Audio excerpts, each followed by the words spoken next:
Hey, welcome everybody to my big Splatoon Trilogy plus DLC Splat wrap-up story. It's basically me just going over the main baseline of the main games and all the sunken scrolls and stuff. And it basically, and let's just start things off. But before you do, make sure to hit the like and subscribe buttons and hit the notification bell, cause by the time that this has been released, it has been way past the Grand Festival, and right after this I'm going to go buy myself a copy of Legend of Zelda Echoes of Wisdom. Okay, so let's get into it. Now obviously we're gonna start from the first game, Splatoon 1, cause but that's not actually where things start off. Now, just warning everybody, I was only able to get actual gaming footage from Splatoon 2 and 3, because I'm not exactly able to connect my I can't connect Wii U to the gameplay footage to get footage, and B, I don't exactly have the first game, which kind of hurts. So yeah. Anyway, we start in Inkopolis, regular Inkling, just walking through. At the beginning of the game, there's this weird flash to this guy sticking his head out the sewers. This can actually be seen in the third book of the manga. Splatoon did get a manga, and as far as I know, it's traveled all the way into Splatoon 2 as well. But again, I'm not exactly sure if it's traveled into Splatoon 3 or even side order, but the manga, I suggest reading the manga. Manga, however it's pronounced. I suggest reading it. It's pretty good. Anyway, like I said, you start off as a regular Inkling looking for something to do, and you come across this weird guy in just sticking his head out the manhole. So yeah. You walk over to him and he hides down the sewer. But you, as an Inkling, you're able to just plop right in there. As a squid, which apparently can go through solid matter that isn't like completely connected and stuff. But so yeah. Following this old guy down the manhole, you're clearly transported to what is known as the Octo Valley, where you're required to need to help out this old guy from a force called the Octarians. Sounds pretty weird because this is all squids and stuff. So yeah. And after like a couple of levels, this random guy his name is actually Captain Cuttlefish. He's the captain of what is called the new Squidbeak Splatoon. And the game itself is pretty cool. You go from level to level, point A to B. I counted, and at least 50% of the game is mostly just multiplayer stages, but that makes sense. Older hardware, less budget poured in, new franchise, all that stuff. But anyway, point A to B, all that stuff. My point being that he asks you to become Agent 3 of this new Squidbeak Splatoon that he has formed. And what you do is that you go from level to level and eventually take on these bosses, which is pretty cool. After a little while, this random guy gets himself captured by the Octarian army. So yeah, that sucks. But eventually, once you reach the final level, you go up against the headliner of the Octarian army himself, DJ Octavio, and his beats are pretty sick for being a bad guy. And there's like 5 phases to it, but they're all pretty easy. They're all pretty easy if you know how to play it, which I'm sure a lot of people who have the Splatoon trilogy probably do.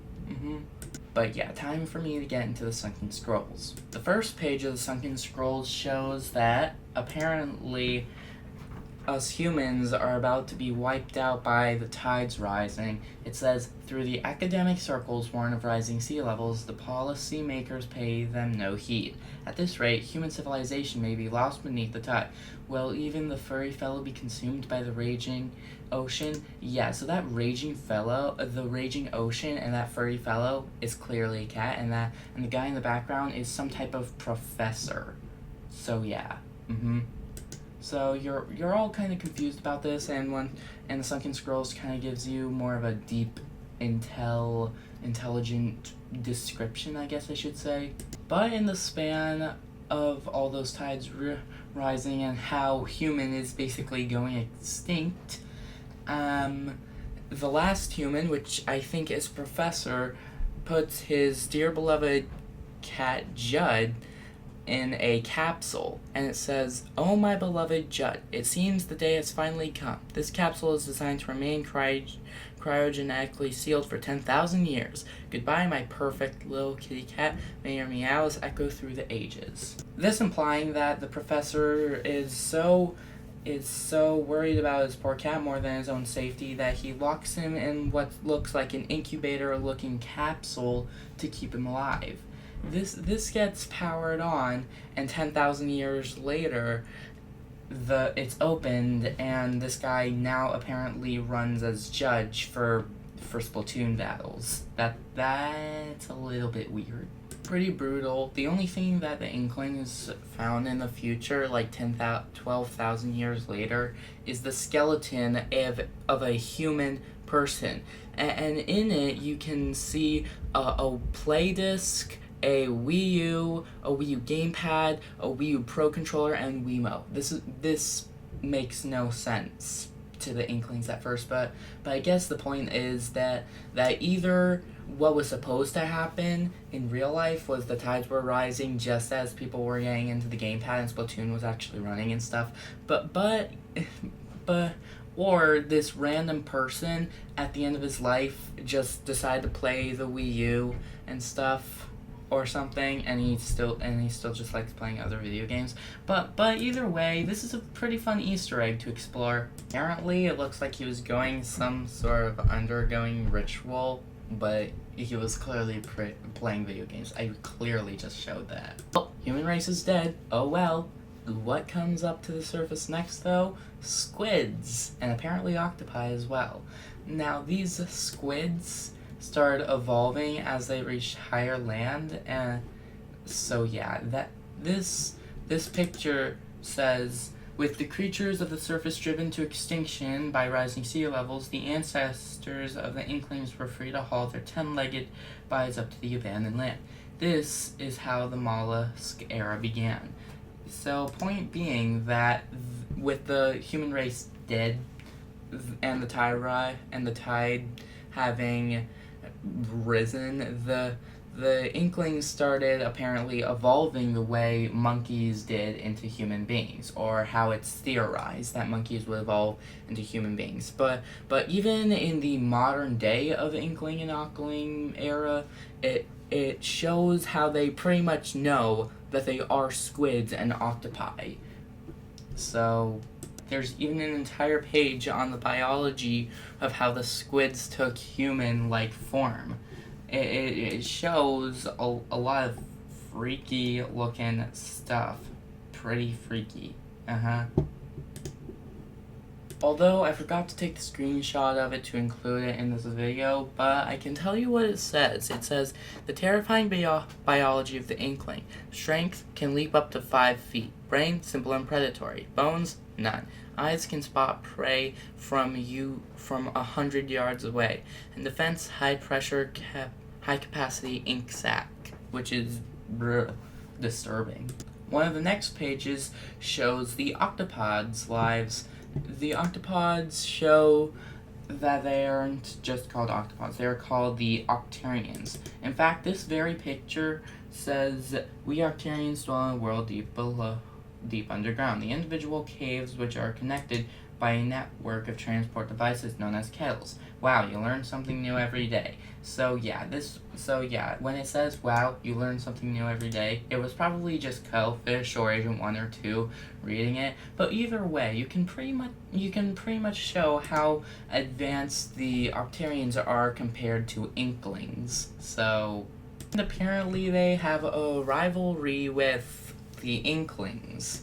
So they actually create these new weapon. This actually shows how kettles and other vehicles are created. It says this seems to be an Octarian assault vehicle, but it doesn't appear to have an engine.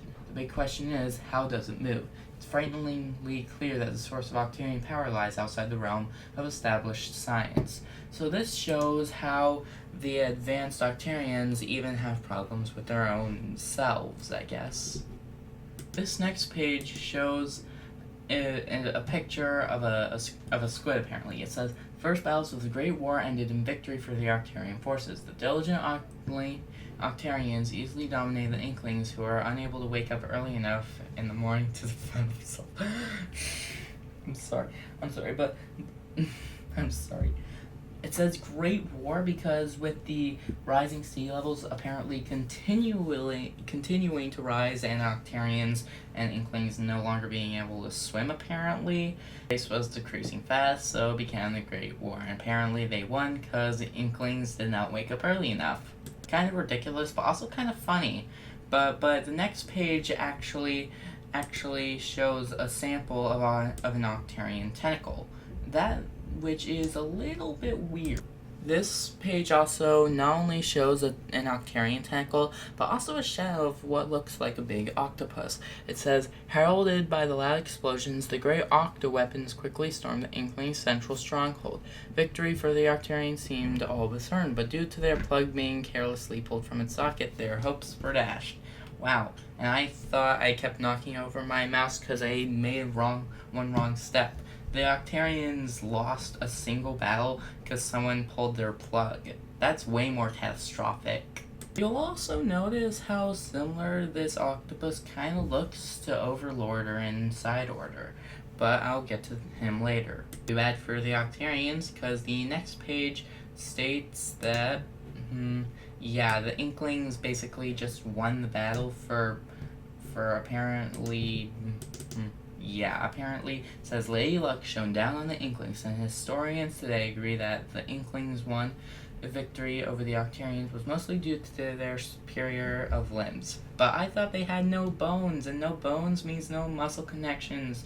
No muscle connections basically means no limbs. This is hurting my brain. Apparently, this war was the Great Turf War. And how in the world does it turn into a sport centuries later?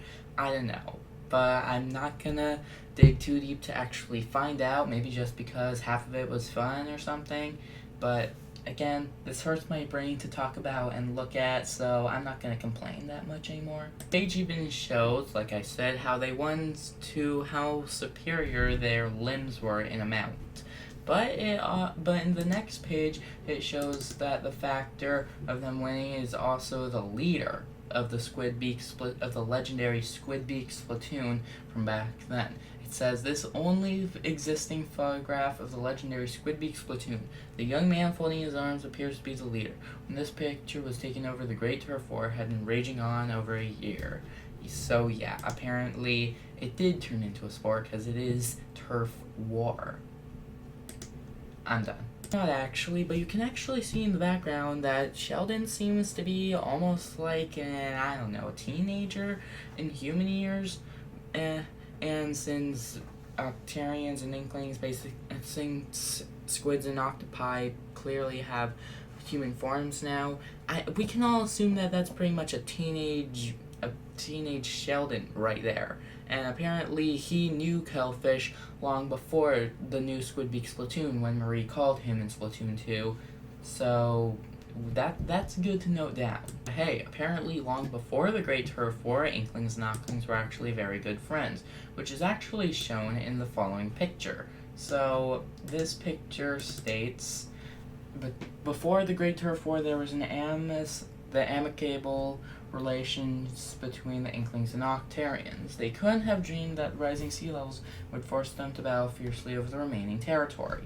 So that crown kind of looks similar to the one DJ Octavio uses. So yeah, that I believe Captain Cuttlefish and DJ Octavio were actually very good friends back then, and apparently needing to fight over land kind of somehow broke up their relationship or something. Hey, there's even a page that looks like it was written by Egyptians on how Inklings would even fight over turf just for a sport, which is a little bit confusing, but whatever works, I guess.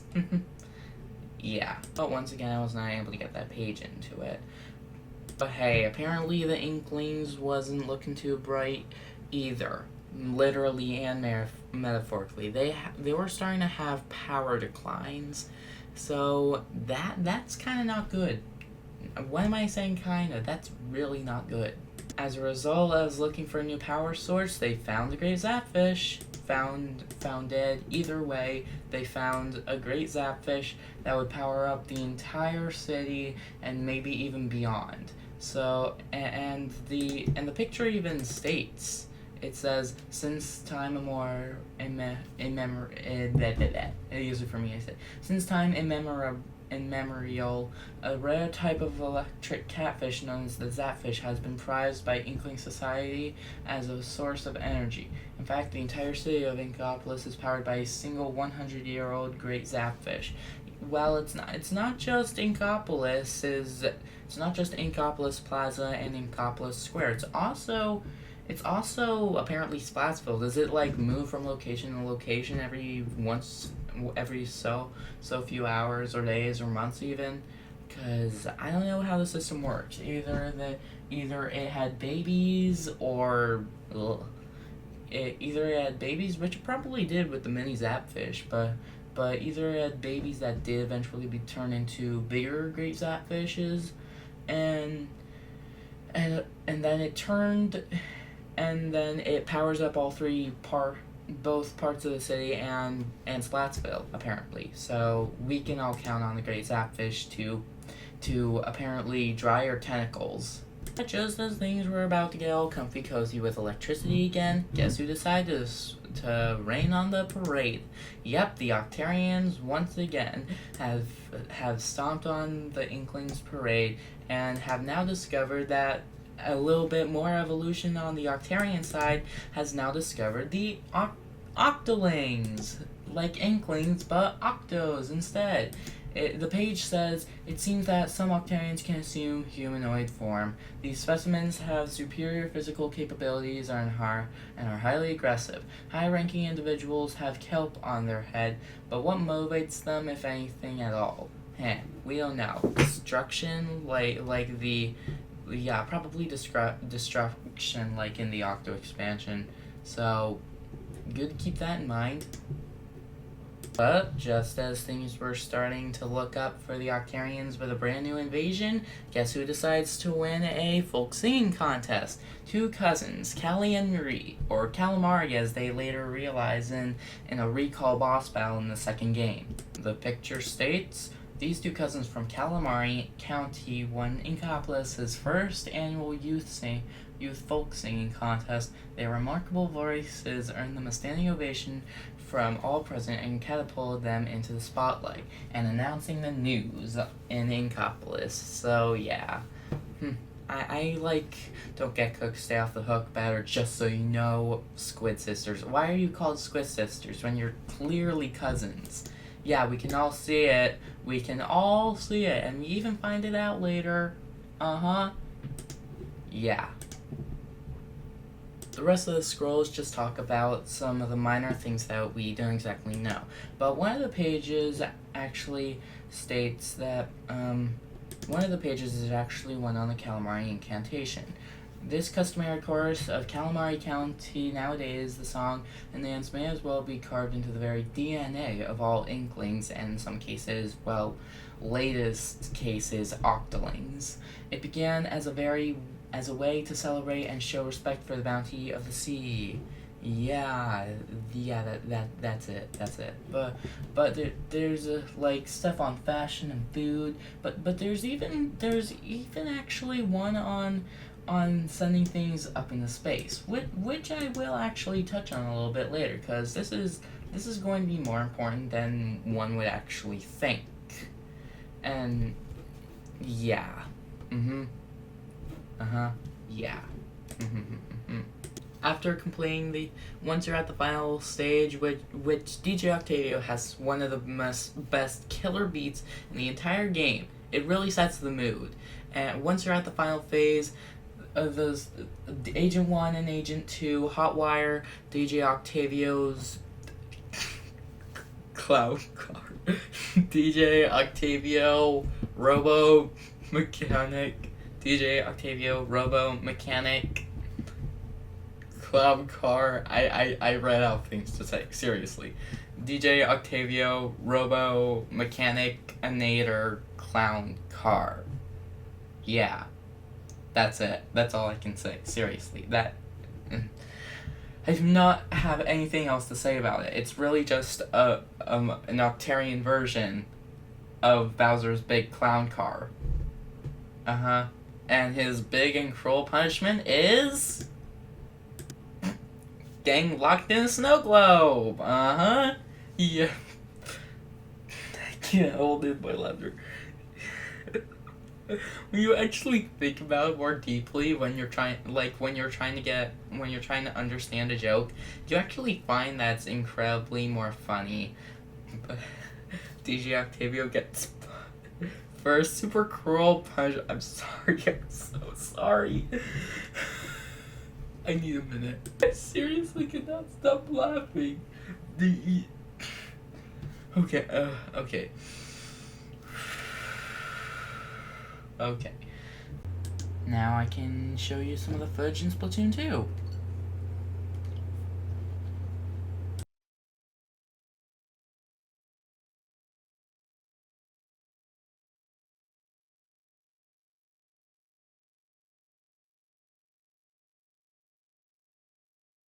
Instead of Marie and Callie doing the announcements, it's Pearl and Marina forming Off the Hook.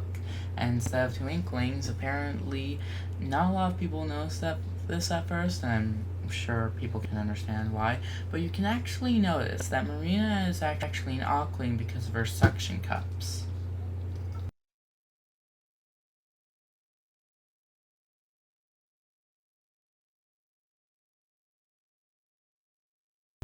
Other than Off the Hook, this is still pretty much just Inkopolis in a different area, but this time it's Inkopolis Square, and I'm sure you're all noticing that I'm kind of currently in Aukling right now. That's because I need to get rebound footage from Octo Expansion and the main campaign. But speaking of which, it's kind of similar to Splatoon 1. You notice some weird figure in the manhole, and instead of Captain Cuttlefish this time, it's actually Marie. So you follow her down.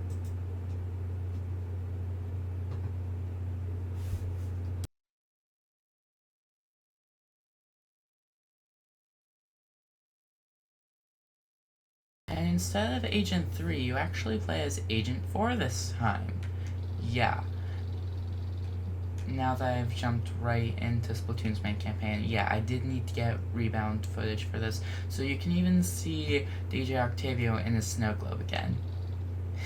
Yeah, I don't know why, but it just tickles me funny every once in a while to just see him cooped up in this snow globe. But you can even notice at the top how there's tape and cracks in the snow globe after you defeat him in the first time in the second game. So after like beating Octavio like twice, you'll notice that Callie's actually with Marie. Let's have a little chat.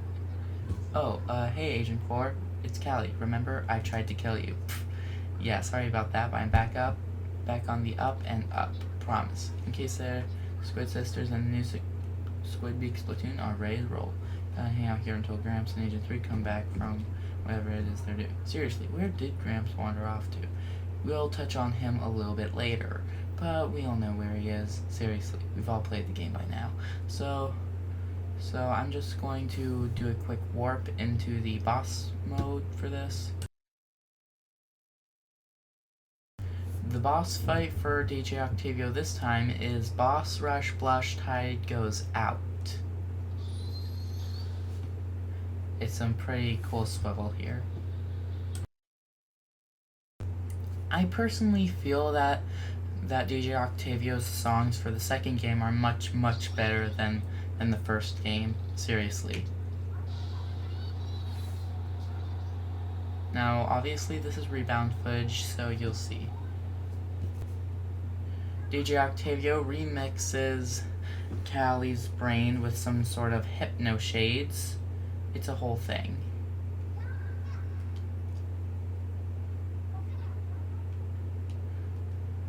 It's a whole thing. And since DJ Octavio hypnotized Callie with those shades, yeah.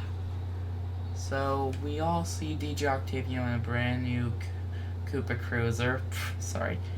And this time the fists are yellow. There's the Great Zapfish.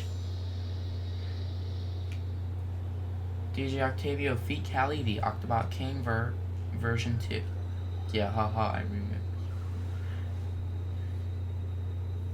Now it's time for the second fight against DJ Octavio.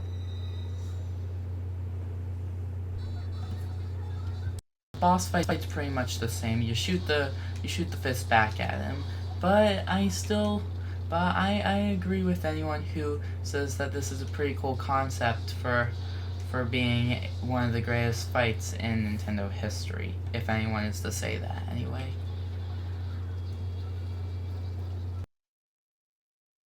Instead of having big octo speaker missiles, this time you just shoot Octavio like he's the tentacle of a machine. During the rebound fight, Marie even says that the fight reminds her of a certain Splatfest, which of course means the final fest in the first Splatoon.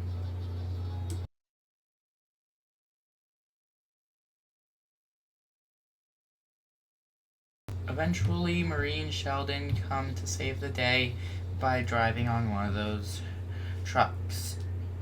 Marie uses some type of ink and a sniper to snipe the shades off of Callie, and Callie needs like one more phase to come to her senses.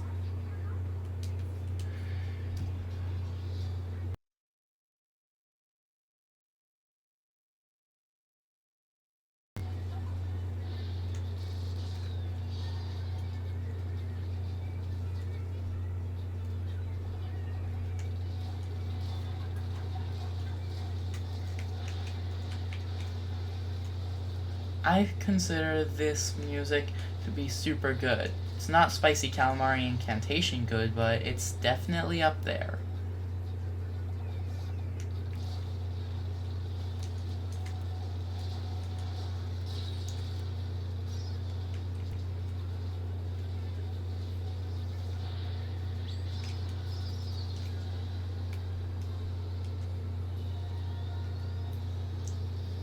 He even has some new tricks like the ink shower.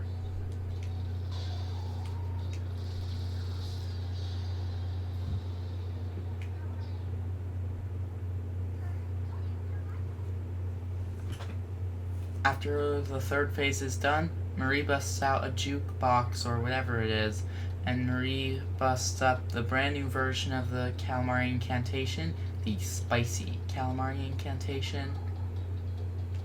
Eventually, Callie comes to her senses because of the song, and the song plays for the rest of the fight.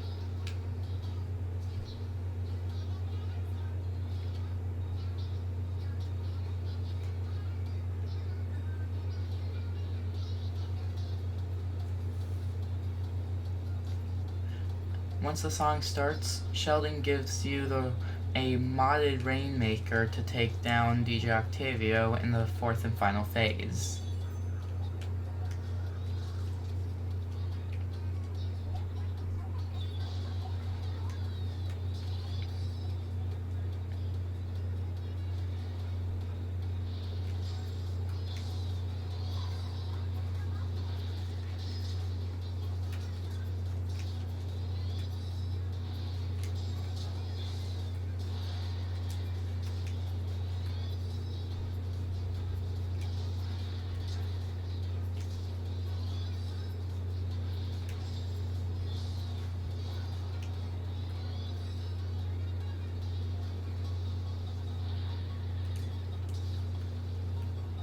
You can even see in his Octobot that he seems to be dancing, trying to resist the groove of the Squid Sisters.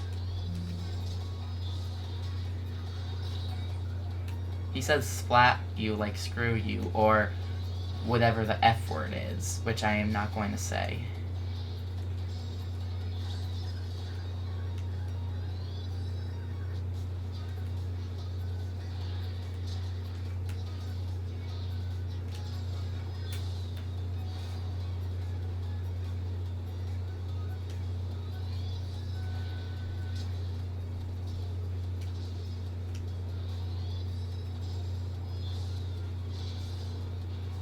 After a little while, you do enough Rainmaker shots, you're able to just land right on DJ Octavio with the Rainmaker and just slap it right on. It's a very, very cool fight in the end.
Sunken Scrolls of Splatoon 2, let's go over them.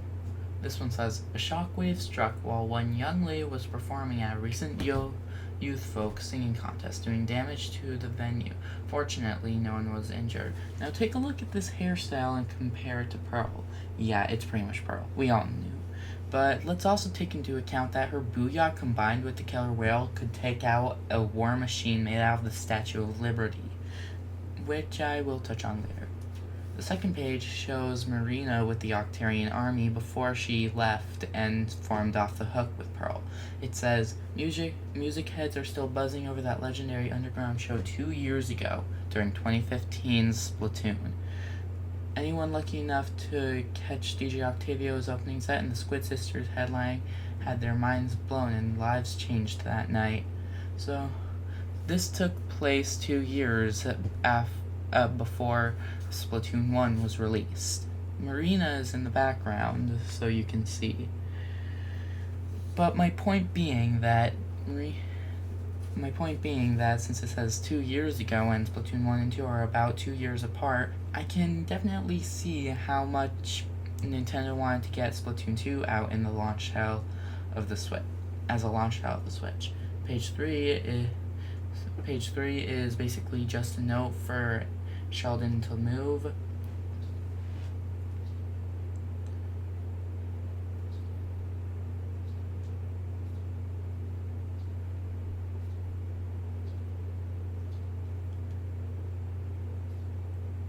This page 14, shows how ink disappears. It says, the latest research has produced startling revelations about Inkling ink.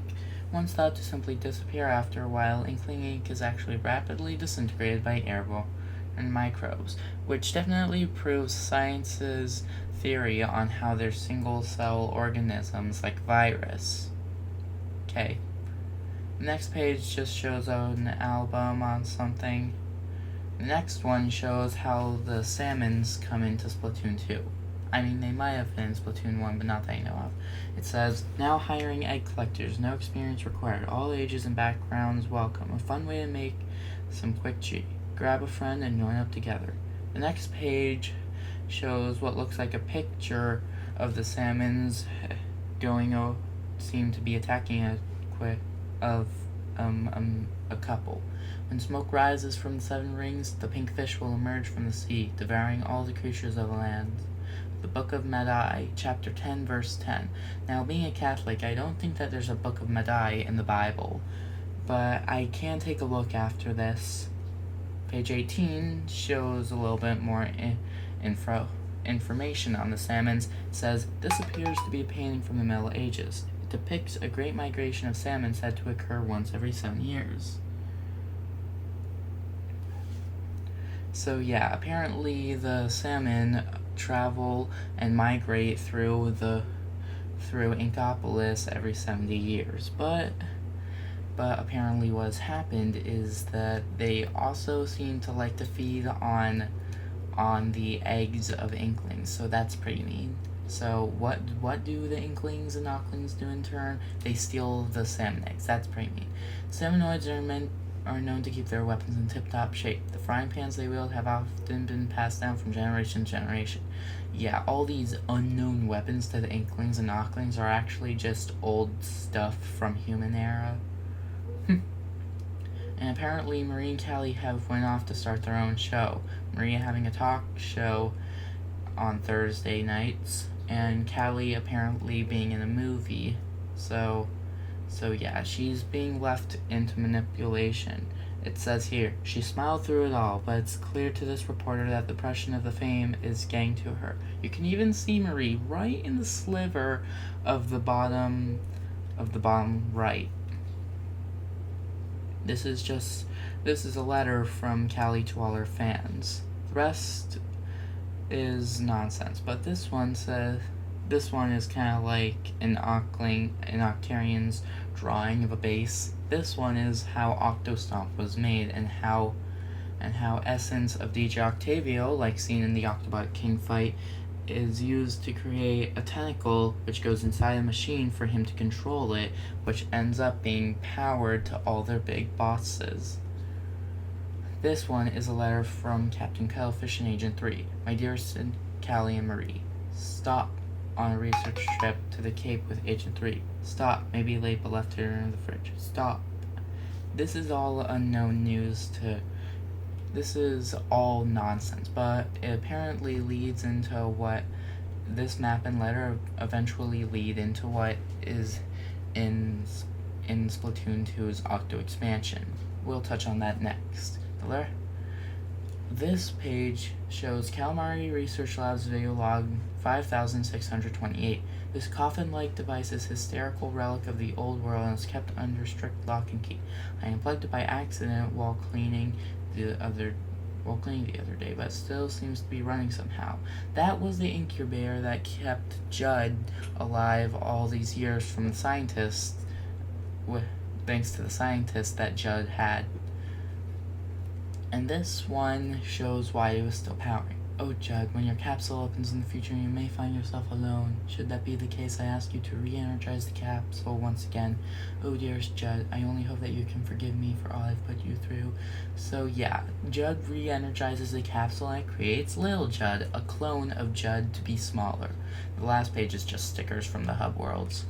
That pretty much wraps up this, so we'll touch on the Octo expansion next.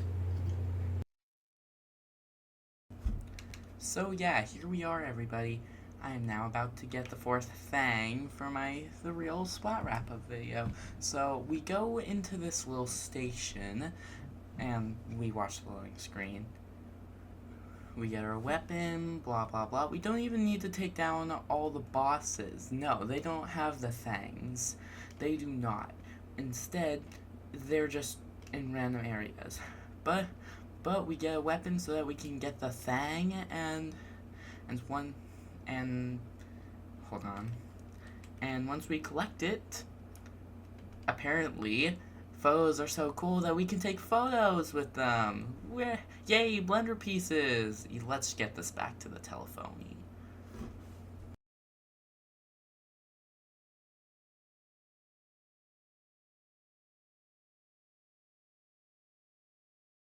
Well, there it is. You have found the final Fang. Yeah, that's pretty much what happens. You collect all 4 Fangs. I'm like totes impressed. I was not sure if you had the error to pull it off. I will guide you to the promised land now. Let us bounce to the ounce. Yeah, so he says all that trash. So we answer the phone. So yeah, those who continue with the game say let's go. They keep selecting, and this is getting annoying. Congratulations, number 10,008. The doors of Promised Land will now be opened. Yeah, so this telephone starts winding himself up. Wow, he just broke himself so that he can put together all 4 pieces of the blender. He opens this up, puts himself and the cap on top. And look at that, we're gonna go inside. Please step inside. Yeah, so Asian 8 and Cuttlefish go inside. Home sweet home, here we come. He does the Squid Sisters pose. Wait a second, is it just me or is that kind of looking technical? Yeah, so Cuttlefish and Agent 8 nearly get blended to death! Sorry, couldn't help it. What'd that thing say? Where's that? Marina, they're gonna get smoothie. You gotta do something. Yeah, so Pearl and Marina are trying to find a way to stop the telephone from blending them to death. And Agent 3 comes in from the first platoon. Hooray! And takes out the telephone while knocking himself out. Man, after getting defeated by an Octarian, he must have been hit real hard. Sweet, the distress signal worked. Agent 3? Is that really you? Where have you been? No way. This is who you've been looking for? So they find Agent 3, Agent 3 saving them, and put out cold. So after deciphering whatever code is inside that remote that was similar to Agent 8's, they guide Cuttlefish and Agent 8 out and thanks to Agent 3 you're able to get out of there. Okay. You insist, Cuttlefish, and we jump right in. First level, you have, like, no weapons, so you need to sneak around all Mission Impossible style. Dang it, Agent 8, you got no weapon. Agent 8, you need to advance without the enemies noticing you. Yeah, no flipping kidding, Marina. So you kind of need to move around. Here without getting hit.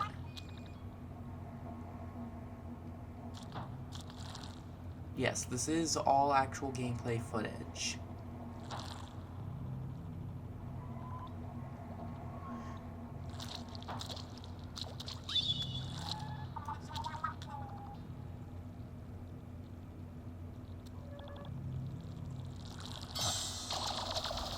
Dang it. Yeah, screw up once. Come in, Agent 8. Agent 8? Yeah, no.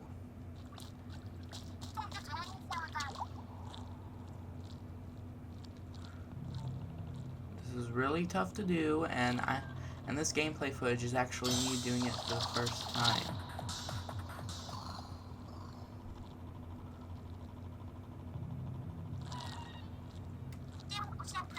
Blurk, I think I'm gonna pass out from holding my breath.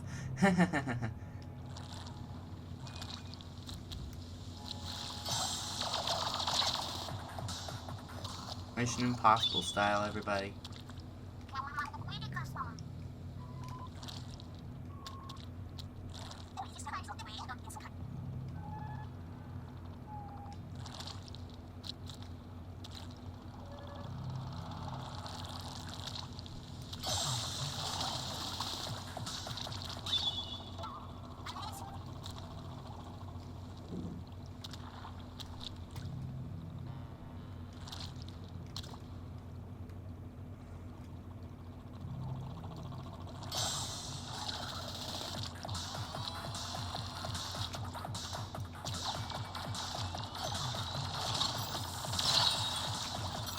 So yeah, why not?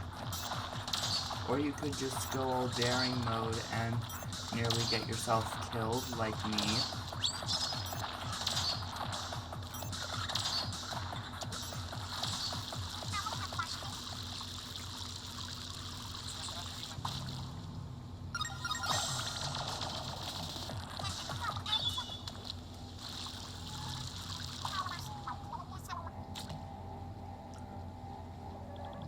Karina says that she picks up a weapon signature not too far ahead. So later you are.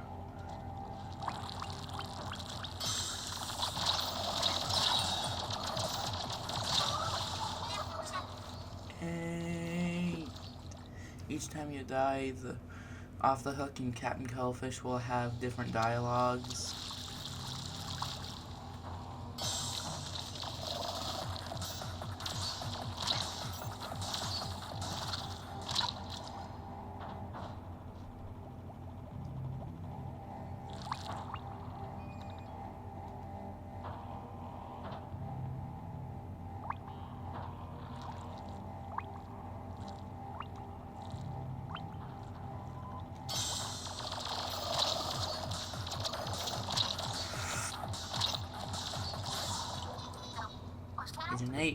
Agent 8. This took me a couple of tries to do.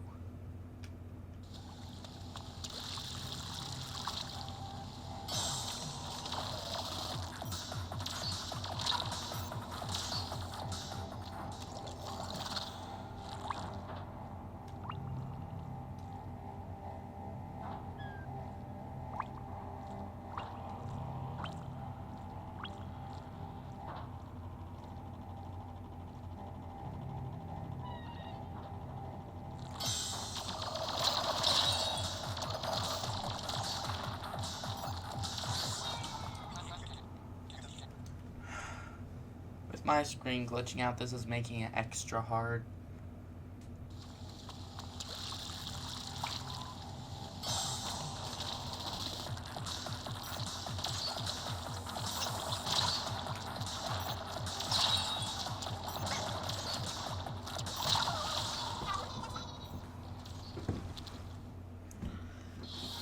As usual, after failing a couple of times, you can just skip to the next phase.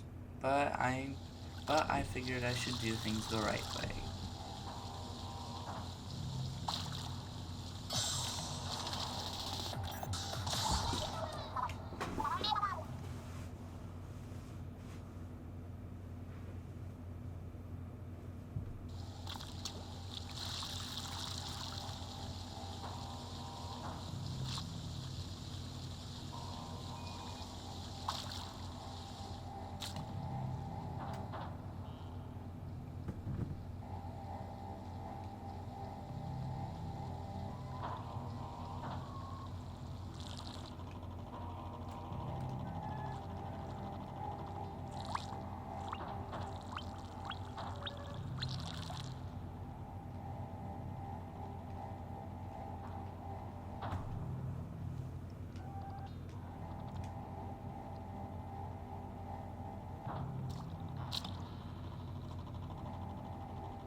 And just like that, you get to the next phase. This personally took me a long time to do. The Vila phase is... In this phase, you need to find a way to find a weapon. Doesn't sound too hard, does it? Wrong.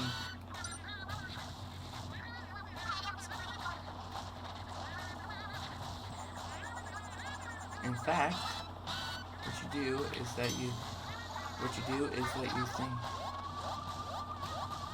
you trick it into smashing boxes for you, and you get a key, which opens up the vault, which hopefully you get your weapons back from. I say hopefully because I am actually doing live commentary while doing this.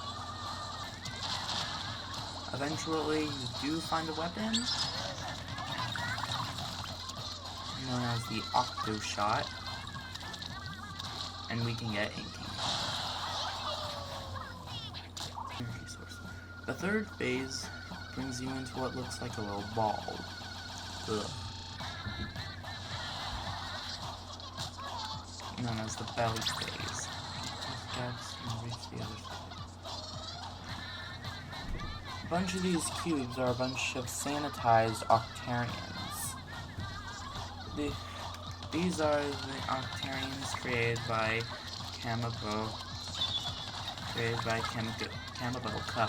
And in the first Splatoon, apparently the Squid Sisters' goal was for the spicy incantation. To be part of Inkling's and Ockling's DNA.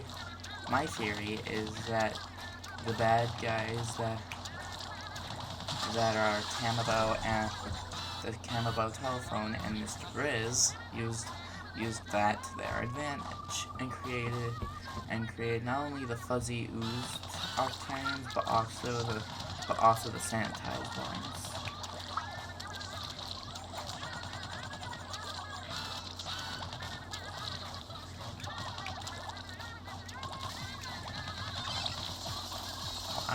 Whack.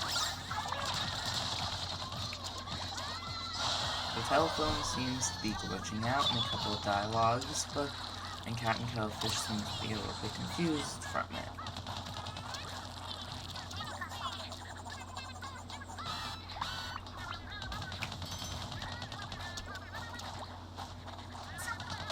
If you make stupid decisions like me, you're gonna end up dead.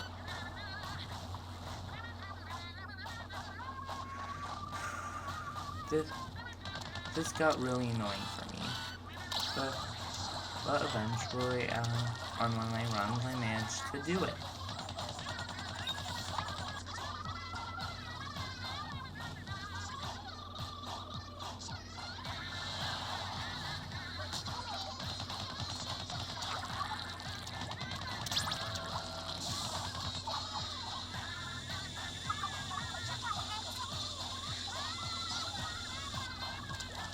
The fourth phase are ink rails that are turned into lasers. And as you just saw, I died doing it.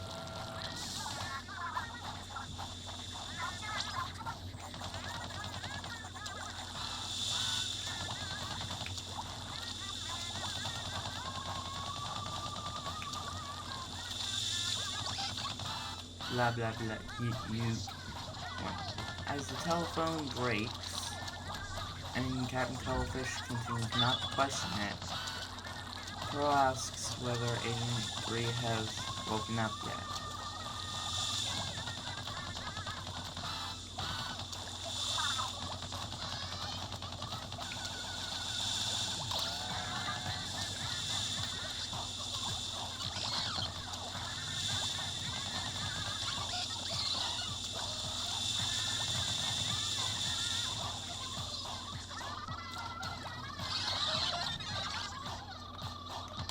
Because I want to broken telephone.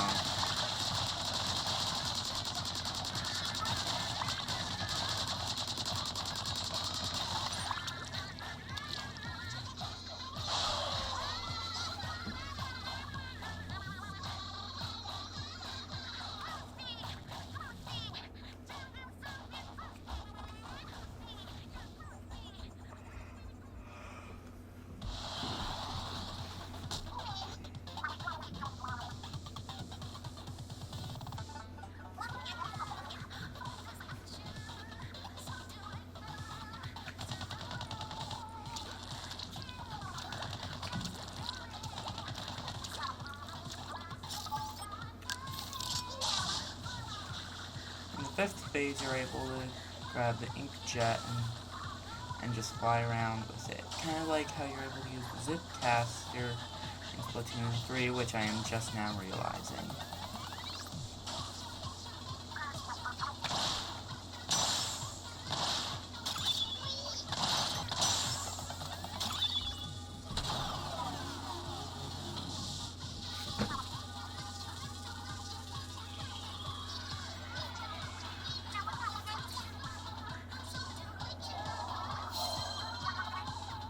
energy core goes up, up, up after the 5th phase is done.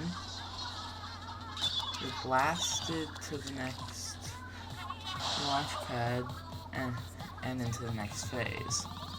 You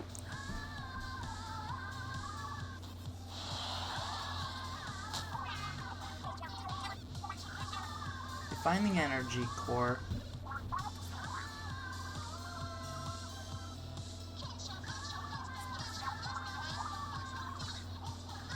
And it's kind of like one of those orb jobs that you need to keep it from getting damaged too much.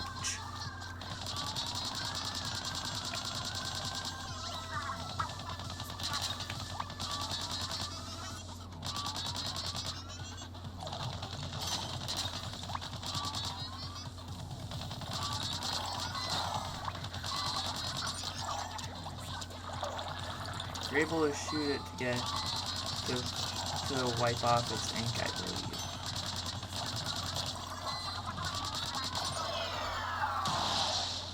If you don't, though, it'll explode.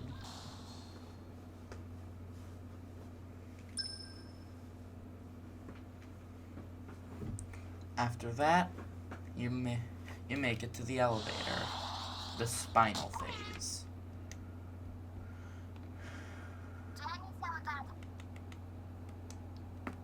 With the energy core plugged in, you're able to make it to the surface with a special elevator. Captain Cuttlefish and Agent 3 seem to already be ahead of you, though. How? I don't know. The broken telephone seemed to have done something, probably.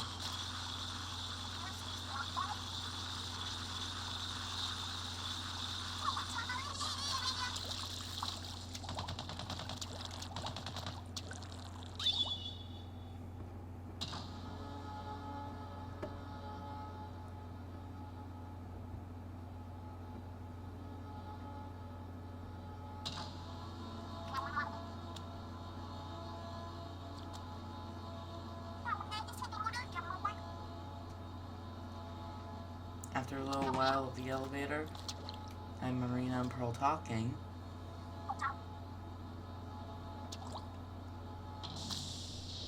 the elevator stops all of a sudden.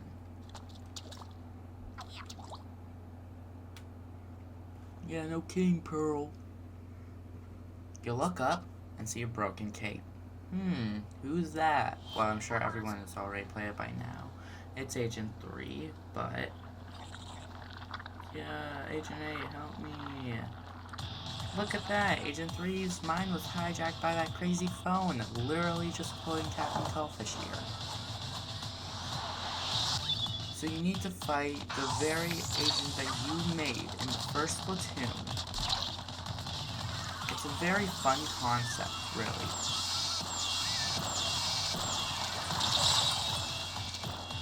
Once he loses his armor, he eventually goes back to the ship to respawn. He has many different phases, at least 5, as far as I know.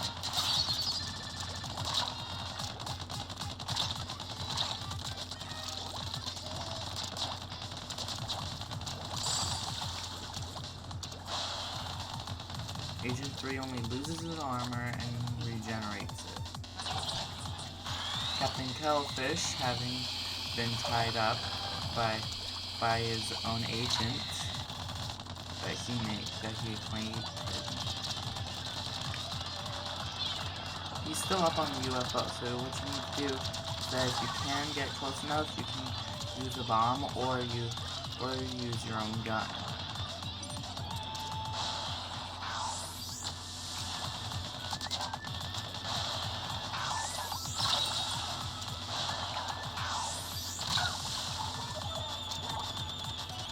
Took me a couple of tries, but I managed to get through.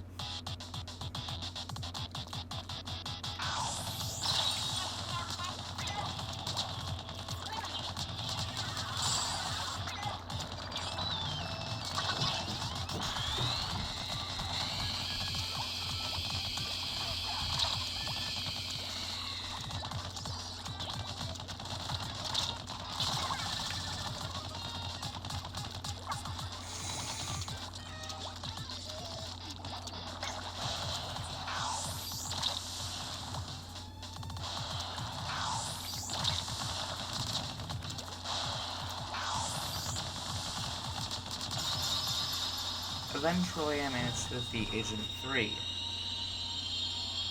Woo, baby. That was so worth it. But only for this video.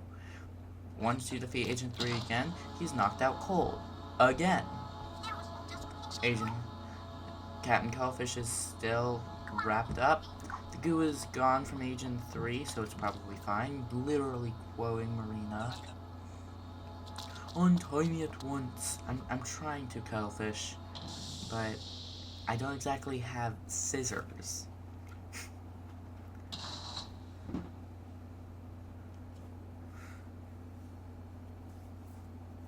Eventually, you make it out of the tower.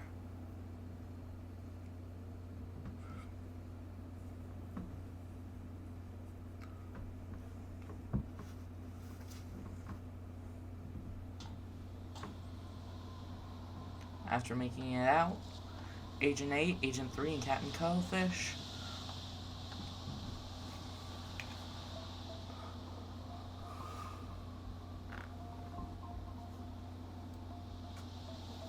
you finally see the light of day outside of the deep sea metro, and boy is it satisfying to see. The city of Inkopolis Square, which Auklings can hopefully now live in peace. That's one small step for Agent 8, one giant leap for Aukling kind. 8!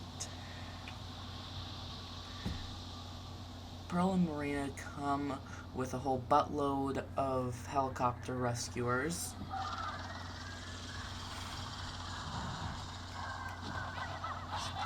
We got you. Eventually, Pearl and Marina help out in person to get Agents 3 and 8 and Captain Cuttlefish. Phew, we can breathe easy. But once again, Pearl and Captain Cuttlefish have another rap battle. Here we go again, says Marina. But something seems a little bit off with the Deep Sea Metro. Look at that! The Deep Sea Metro was connected by a big statue, which, as you can see, looks like an upgrade version of the Statue of Liberty. Captain Cuttlefish even is surprised to see a form never seen in such a long time. Human. Tartar into house, the sibling contemporary speech mode. So the telephone is actually Commander Tartar. And Tartar, the AI constructed 12,000 years ago by a brilliant professor. This is the same professor that put the cat in a capsule for him to be safe. He observed the evolution of Inklings and Auklings and was disgusted by it. He created a new prime directive: destroy this world and start anew. He was originally created to restart humankind, but no. Instead, he wants to create his own type of era. He'll destroy Inkopolis and everyone in it. Yeah, but not until... Yeah, so apparently the Statue of Liberty was not only upgraded in design, but also turned into a war machine. Woo, baby! This surprised me when I first saw it ever. Seems like it's getting ready to blow. Yeah, that's kind of true. Yo, what the heck is that? Pearl asks. Seems to be some type of rage. Marina does a little bit of hacking and analyzing and picks out a massive amount of energy emanating from the statue. So she says that it's charging up enough energy to destroy the entire world. And how do they stop it? Well, after a little bit more analyzing from Marina, it seems to be that it's absorbing sunlight and converting it into energy known as the solar power that we use in our modern day. Because of the whole thing in ink, we could stop it from charging. Yeah, that's pretty much Turf War times millions. We can use the hyper bombs I'm working on, but they're still prototypes. So Marina originally created hypersuction bombs. Agent 8 will splat each one and detonate them, with Agent 3 out cold and Captain Cuttlefish having no weapon. And then Pearl will use the killer whale and use a full power battle cry. She hadn't done that in forever, and she's afraid of busting her vocal cords. Yeah, baby. It is, Pearl. And what about me? Asks Captain Pelfish. You can be the hype man. Hey, a little bit of hype never hurt anybody. I mean, unless it's the bad guy. After the adventure is done, Off the Hook is recruited to be one of the 2 newest agents of the Squidbeaks platoon. In mode Turf War, defend Inkopolis from ultimate doom by covering the entire thing in ink. Use those rails to get around. Hyperbombs in those locations. Hyperbombs in its chest. And each few seconds she'll drop new sets of hyperbombs. This will be used to cover the entire thing. It looks creepy when you see it from the outside.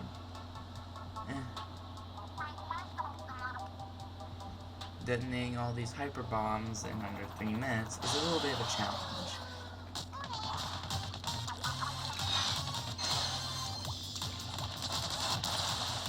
This is what I call a bad case of nostalgia.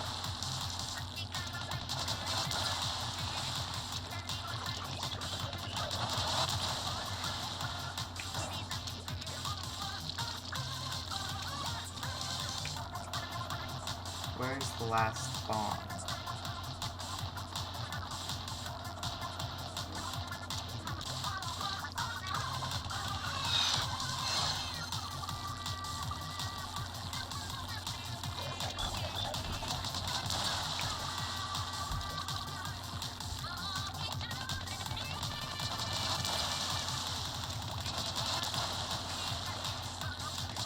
Missing one bomb put me behind, but I managed to get them.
Live stream on day 3, but I felt it was totally worth it because the music felt so good. Had the spiciness of the spicy incantation. Spicy calamari incantation.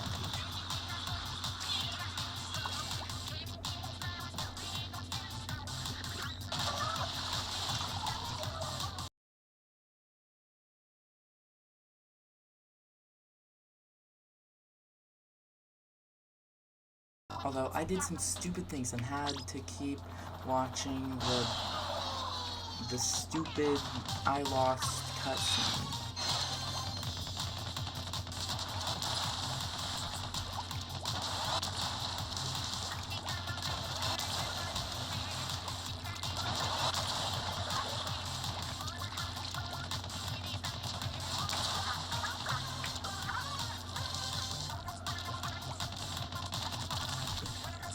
This was a game of patience and speed, which is kind of ironic.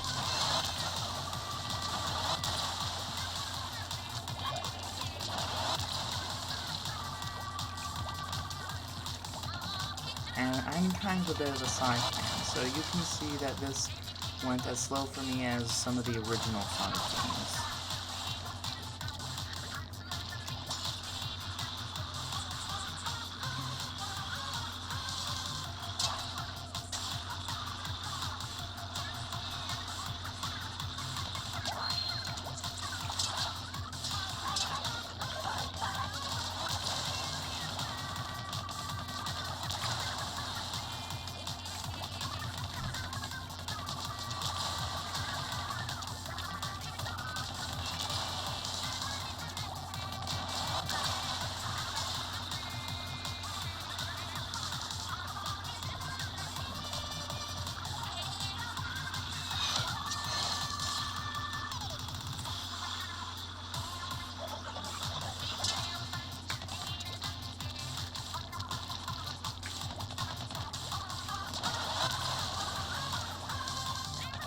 honestly, after a while, felt like I did not want to continue with this, and I would rather be watching Nathaniel Bandy's gaming marathons, and he's only lost a couple of them.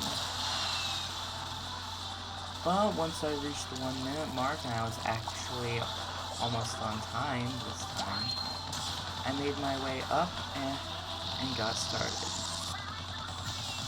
Holy moly, I did not think it'd be so hard just to complete this sort of game. I had to go through 2 cycles just to get the rest of the hyper bombs.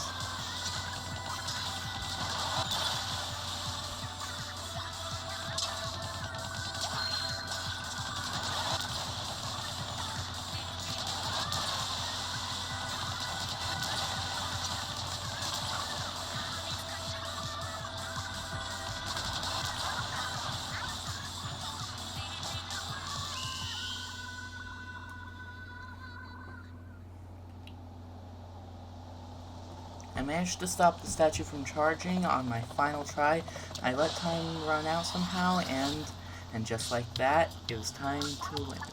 Energy readings don't indicate a full charge, but it looks like it was going to fire anyway. Commander Tartar was a little paranoid on how I just covered the entire thing in my ink. Farewell 2008, farewell to you and worthless sets of tools. Pearl got ready with her killer whale and got her vocal cords ready for the booyah of the century. And I was surprised when I saw this thing. When the thing blasted, wow. With that sort of power and a turf war battle, I would not like to have to battle against Pearl, because she has some major booyah power, clearly. My goodness. She even broke the meter. The cats must be freaking out by now. Once again, Tartar was on... Well, seemed like this time Tartar was out for good. He was sorry to his professor. Our reunion beckons, so we don't know if this guy's going to be appearing or not, but he was upside down like DJ Octavio, so I'm gonna assume so. Yeah, baby. Agent 3 wakes up, and Agent 8 meets a good eye. Yeah, baby.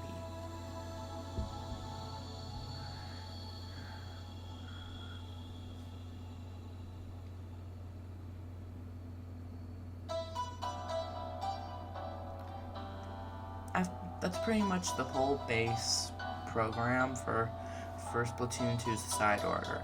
Wow, Agent 3 even has a band-aid on his head afterwards.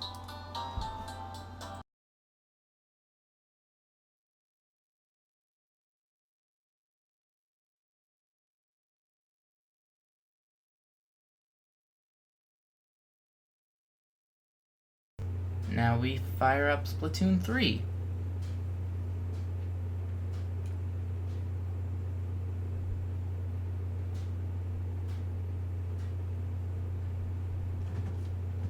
And this time, instead of being in any part of Inkopolis, we are now in Splatsville, with another new set of Pop Isle stars. Which is called Deep Cut. Listen up, it's going down. Repping the Splatlands, we are Deep Cut. Anarchy Splatcast, we're live. Hey, here we go. I'm just gonna fast forward through the rest.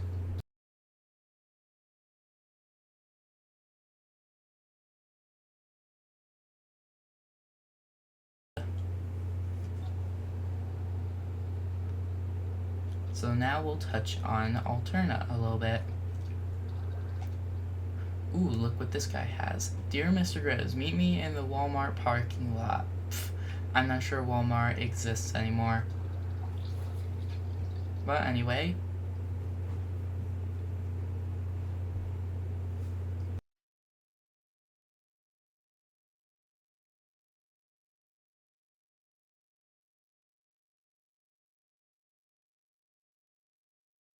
instead of appearing in the Octo Crater or Octo Valley or anything Octo, we're just in a random crater. But Cuttlefish is the one that lures us into it. Real funny, man. Anyway, we are able to customize Agent 3 again, but rather than Captain Cuttlefish ripping off pages once you've collected the first 3 blender pieces, you now go to this book. Okay, he even says that Captain was the Agent 3 before you were Agent 3. Agent 3, nothing complicated about it. You know. So, yeah. Cool, Cuttlefish.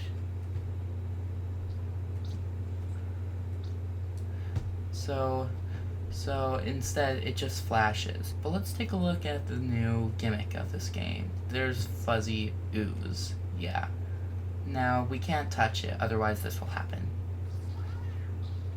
Ugh, freaky to watch. Ugh. Even the Inkling is surprised. But even without touching it, you're able to see how the fuzzy ooze interacts when you get close to it, which definitely means however this fuzzy ooze was created, it was definitely created off of some type of living thing, which we will touch on later. But there are still Zapfish in the first 4 levels. Yeah. The first one is called Octarians in the Crater. Yikes. That's it. Seriously.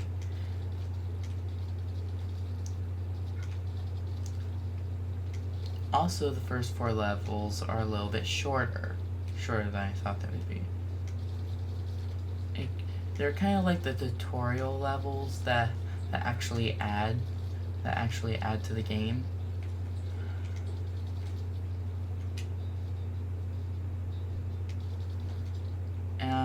But let's take a look at what the 4th level is called. Eventually, once you're done the 3rd kettle, the Captain Cuttlefish starts questioning why the Octarians look a little bit different. And this one is called What Are They? Can We Stop Them? And once you get almost to the middle of the crater, you'll see a giant fuzzball that you need to use Small Fry to get rid of all of it, which eventually leads you into the first boss fight. And rather than it being an Octarian device, this time it's DJ Octavio as the first boss, which is pretty unique.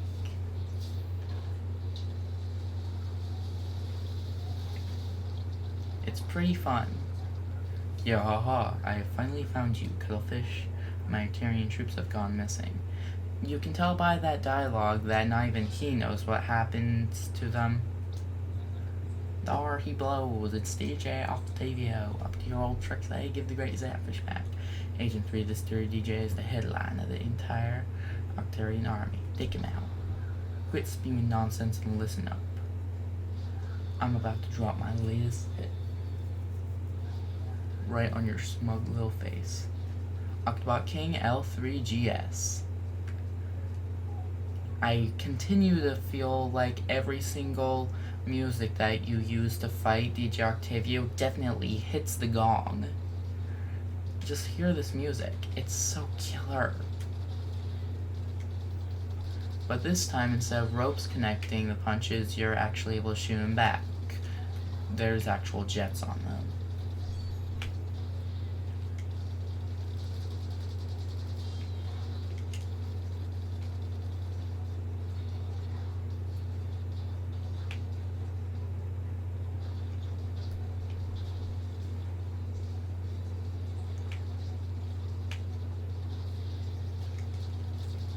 This time, the spinning punch, once it goes into the ground, are you able to shoot it back instead of not being able to shoot it back at all?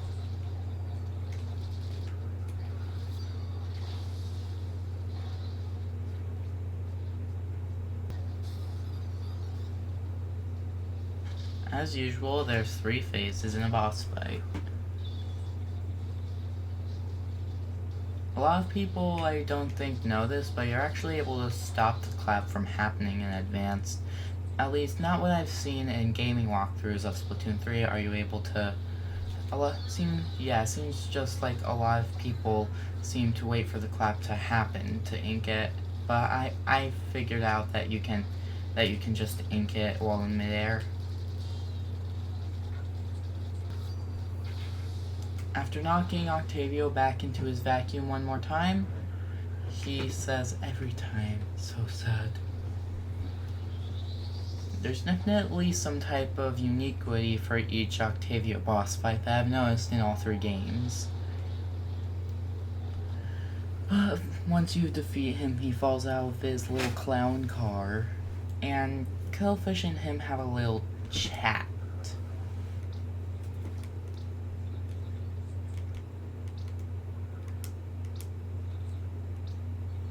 After finding out that it wasn't him who stole Zapfish this time, this really gets things stirring. But not before the fuzzy ooze takes the mech from DJ Octavio and Captain Cuttlefish for Mr. Grizz to be used. But now that we've gotten a good portion into that gameplay, we can take a look at the Sunken Scrolls and Alternologues. Ooh, I was sus of Deep Cut when I saw them in the trailers, just so everybody knows.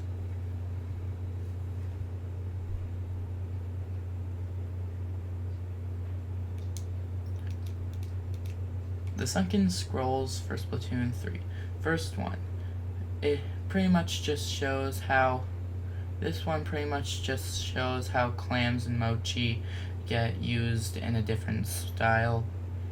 But you are actually able to use the motion controls to twist around this.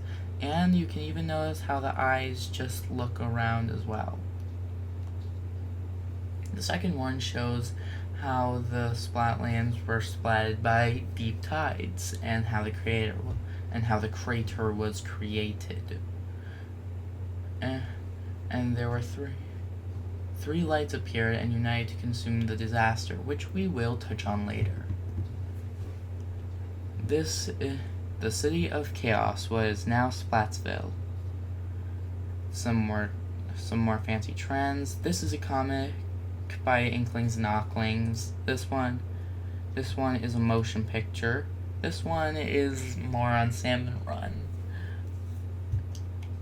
This one, on the other hand, kind of shows how Small Fry ended up with this new Agent 3 in the first place. It says, salmonoids mature by returning to the waters where they were spawned. Sometimes, in very rare cases, a young salmonoid will stray too far from their original school during a run and become lost. Their wandering quest to return home can lead to prolonged starvation and insatiable appetite, even when full. Or at least I'd assume so. This one shows the brand new Pop All-Stars for Splatsville Deep Cut. This one shows Shiver's origins. It says, a hungry blade, a sharp grin, in a wild warrior's hand. It bites just one, a flash, a slash, a sudden shudder. Shredded remains sink down like falling snow. A fleeting flurry, brief as life itself, falls around my open parasol. Which is, of course, a poem written by Shiver, and how she seems to have mastered the way of mastering a shark. Moray eel manipulation. Secret dances of the Inaga clan. First, soak up the dry ground like a summer rainstorm. Second, stir up a whirlpool of summoned winds from the rocky shore. Final, as 100 eels take flight, follow them to the promised land. Yeah, these are actually a couple of the steps used in the battles with Fry. The next one is Big Man at a dinner party. It says, the Manic Clan's early morning ritual.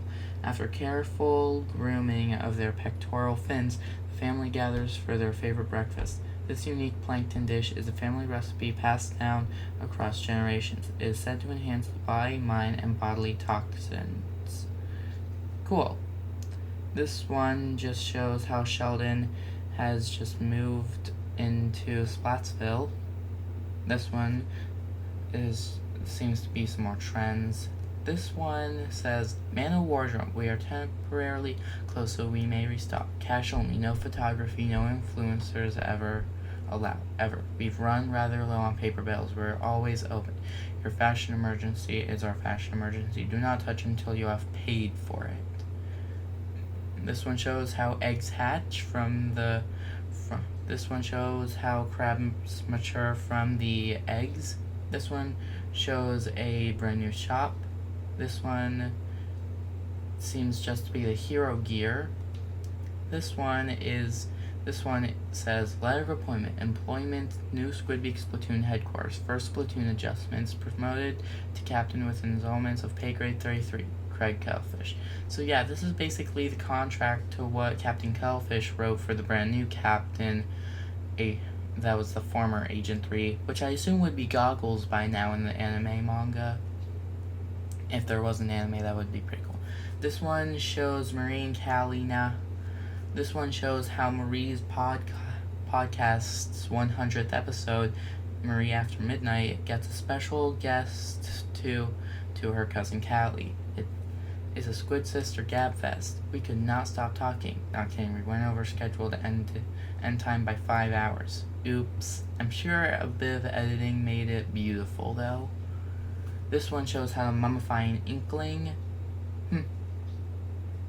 This one shows This one shows pictures from Off the Hook's live streaming world tour. That'd be pretty good. That's pretty cool. It says, after leaping from Inkopolis Square to the world stage, Off the Hook has found their new side project, performing vocals for rising rock band and Stamp Sock's Feet Off the Hook. Discovered online, their super talented collaborators offer an upbeat, melancholy sound that had Off the Hook hooked. Their suits also seem to match their suits from Side Order. This one says Operation Lil Judd's Judgy Judgment. Praise behavior, analyzing praise for equality, no imperfections found. Guess we'll go after the Tobins. And this one shows like a bunch of contracts for everything. So yeah. Let's take a look at what the Alternalogs have to say. As technology advanced at an exponential pace, so too did prosperity, and ultimately conflict. Before long, the entire world was embroiled. In the end, nearly all life on Earth was wiped out. As humans squabbled, natural disasters intensified, volcanic eruptions leveled cities, the sea rose and began to consume the planet. Humanity experienced a mass extinction event. Soon the surface of the Earth became a barren wasteland, completely inhospitable to life. Air, against the odds, computed to be 42,791 to 1. Some humans survived. Therefore, the planet was nearly completely inhospitable to life. These survivors found shelter in a vast cavern created by cataclysmic volcanic eruptions. The cavern provided shelter, and a massive pool of accumulated seawater provided life. For while humanity was being decimated, marine life flourished. All manner of squid, octopuses, and jellyfish had propagated in the deep. The surviving humans had found a source of sustenance. The rise of civilization again. The surviving humans appointed scientists to lead their new society, believing the science would provide a wiser path forward. Fully empowered, these scientists took within them the monumental task of establishing a sustainable ecosystem within the cavern. They dubbed the new society Alterna and began the process of recreating the Earth they had once known. Of course, not even the scientists are immune to nostalgia. The humans began constructing large-scale 3D printing options. This allowed them to recreate some of humanity's favorite artifacts within the confines of Alterna. Additionally, they created a robust information management system designed to indelibly record all of humanity's precious knowledge. Such a system would naturally require some sort of record keeper, a computer that would autonomously observe and record data. The scientists achieved their aim with the development of Orca, also known as the Omniscient Recording Computer of Alterna. We can even see We can even see how. So I guess that explains why there's so many Easter egg islands here and why they're uninkable, I guess. The third bit of it says, as life in Alterna moved forward, one scientist discovered a new way to make liquid crystals from the bodily fluids of squids. These new crystals could change color in response to faint and fleeting electrical signals emitted by living organisms. To put it more in human terms, these crystals could read minds and then output imagery that matched the viewer's innermost thoughts. Humans were enchanted with this new invention and began mass-producing the crystals. Eventually, they lined the walls and roof as the crystals absorbed the collective desires of those in Alterna, all assumed the appearance of the sky it was seen on the surface long ago. At last, after 25 years of being confined beneath the earth, humanity could once again look up and see the sky. Yeah, it is pretty cool how they... I'm sure that black hole has nothing to do with what comes up in the log next, or sometime in the log. The fourth log says, humanity's final day. The years passed with prosperity. The population of Alterna grew like a rising tide. Scientists, now the elders of their kind, believed they had done all they could to advance the civilization of Alterna. They began selecting new leaders to succeed them, entrusting to them the world they helped build. Humanity's new leaders inherited both brilliance of their predecessors and unquenchable thirst for innovation. This new generation, born and raised in deep Alterna, would prove to be every bit the match of those who were to succeed. They soon grew restless at the sight of the activates Siri here. Restless at the sight of the liquid crystal sky, believing they deserved to behold the reality that existed outside the cavern. The elders, who knew what waited outside the safe haven of Alterna, issued stern warnings to the brash young scientists. Nevertheless, the young scientists pressed on with their plan, the construction of a massive rocket ship to escape Alterna. Sadly, the boosters were ignited for the first time during a launch. As the boosters were ignited for the first time during a launch test, tragedy struck. The energy from the rocket boosters overloaded the cavern's liquid crystals. A violent and terrible chain reaction ensued.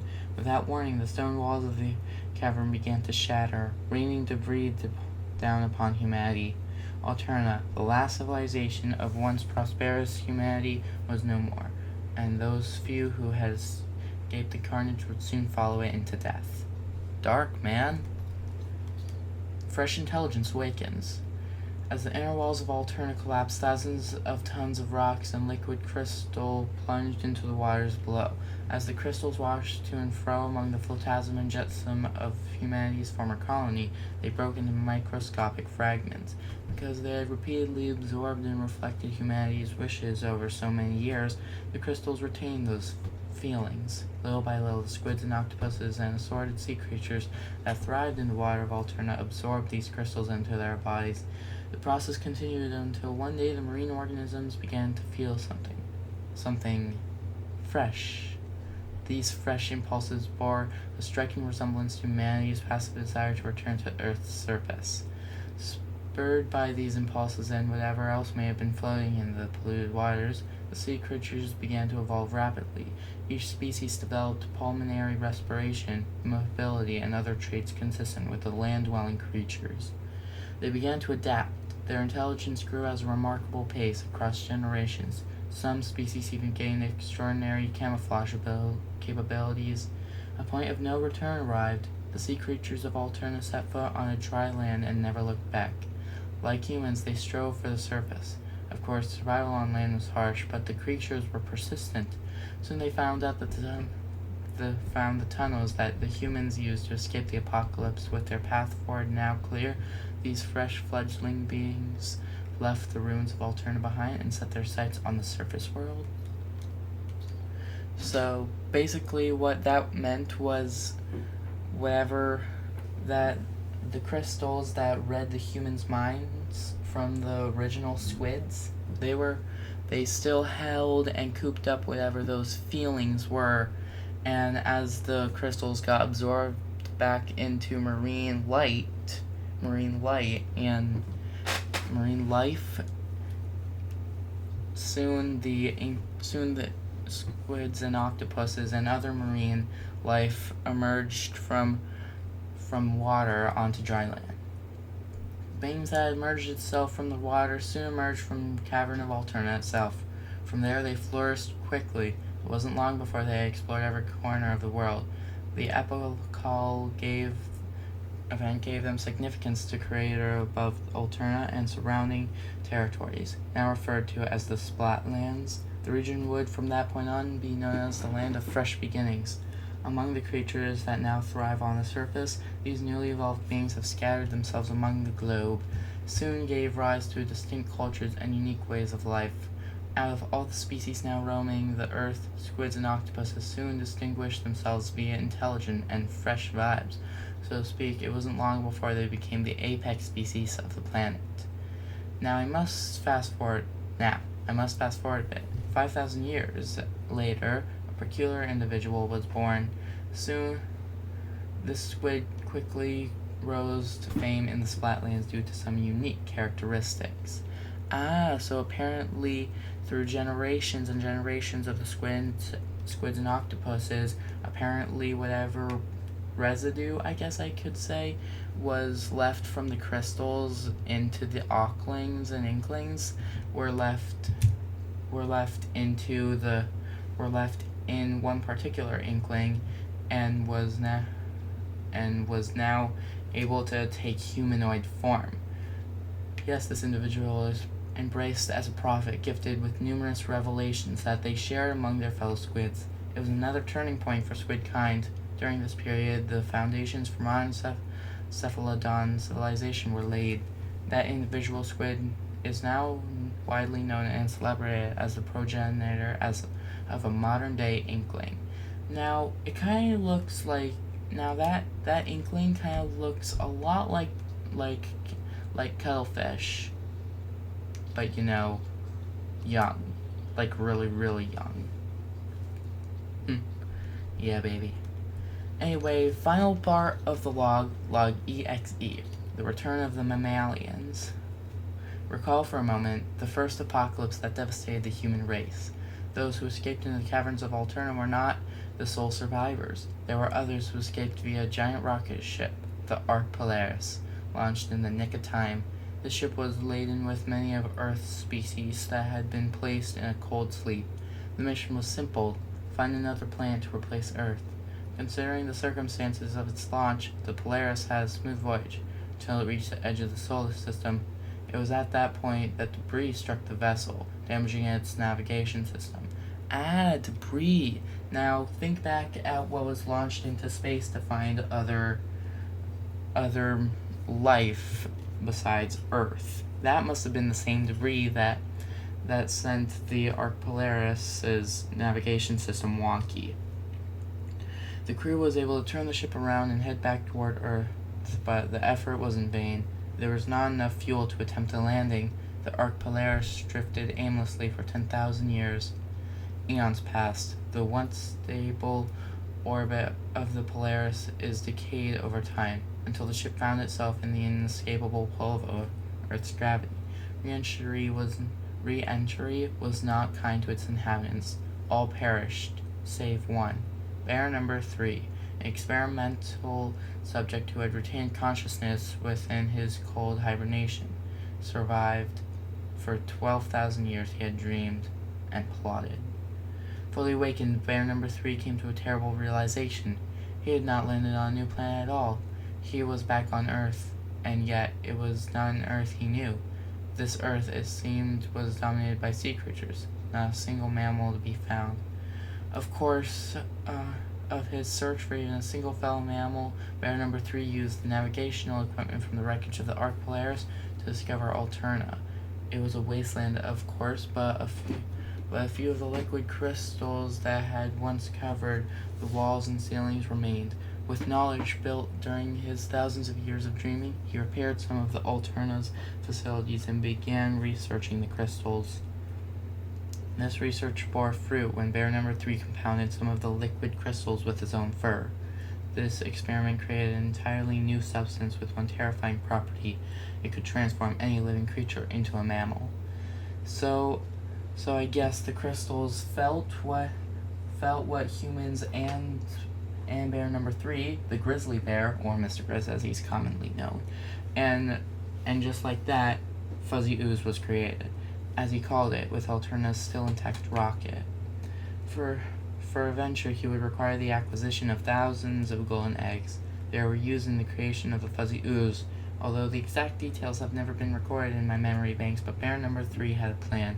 He had founded a corporation that would go employ locals to collect his golden eggs under the name Grizzco Industries.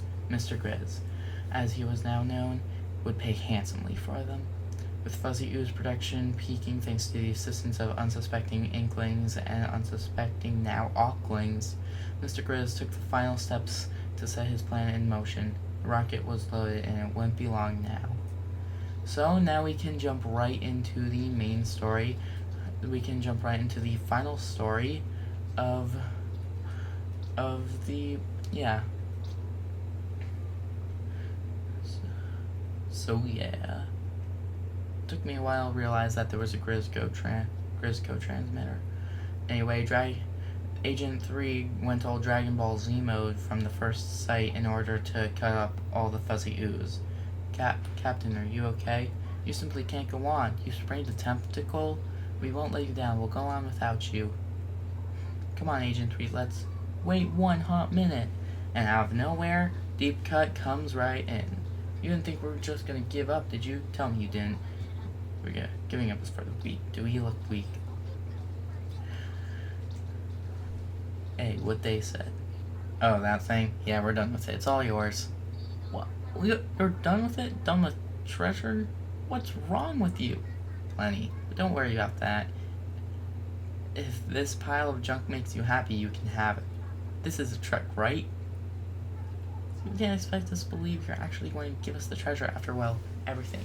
So yeah, Shiver and Fry are basically just fighting the Squid Sisters on surrender. And eventually they pledge themselves to Marie about being their new... They pledge themselves to Marie to be the boss. Boss Marie. Looks like you have your own employees now. Have fun with that. Oh, am I going to have to improve their time cards, aren't I? Poor Marie. But point being, now we are able to climb the rocket.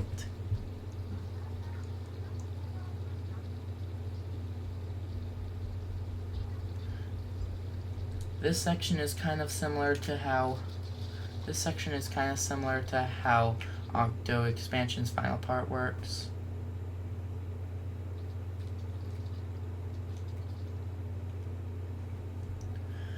Unlike starting without a weapon, Orca takes away all your weapons. But he did say that he says all weaponry is strictly prohibited beyond this point. Pets and or sidekicks are allowed. So yeah, that's the only reason Small Fry gets to stay. I'm mixing up my own words.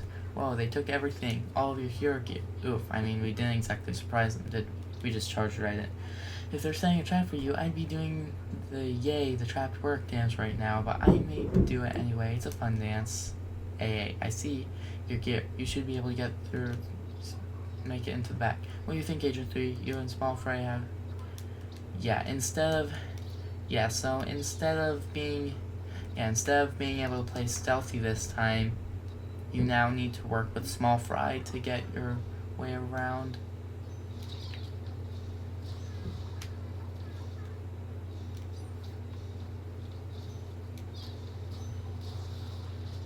It's a very cool concept.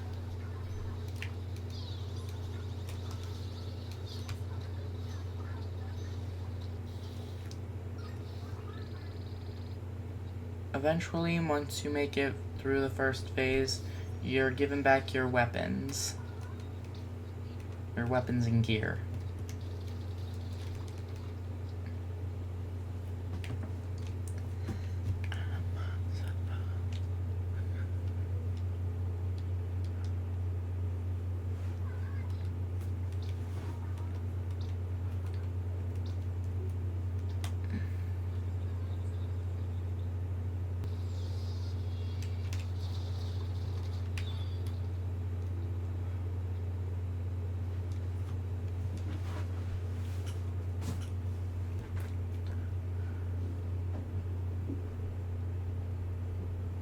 The second area is the Alterna Space Center hangar.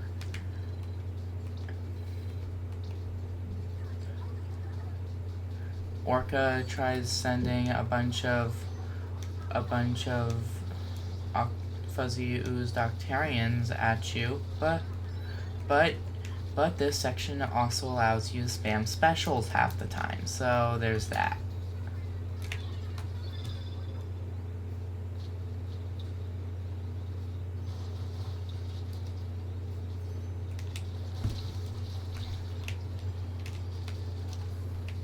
It's a very cool thing. My personal favorite is the hammer. Just being able to charge right through half the time and then throw your hammer right at them.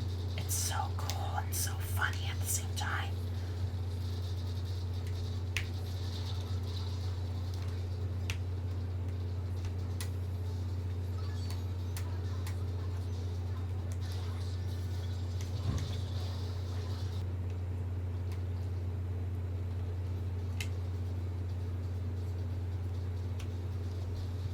And I don't know how I'm just now seeing this, but apparently there's a secret ink rail right here that you can just use to get all the way up and skip like 20% of this level. How am I not knowing?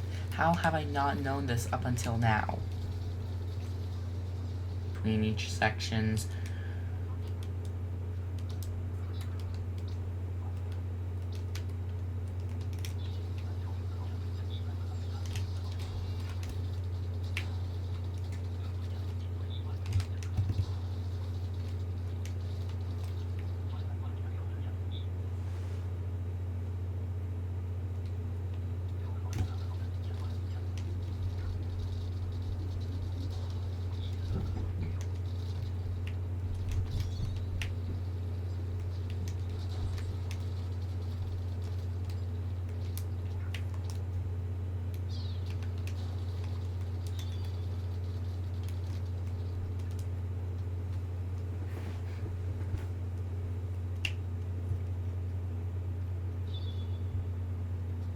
The next section is the Alterna Space Center lift, which is basically just another elevator section. It's pretty cool. Talk about unclimbing. Agent 1 even says it when you're done. Well, we unclimbed, we climbed, we unclimbed.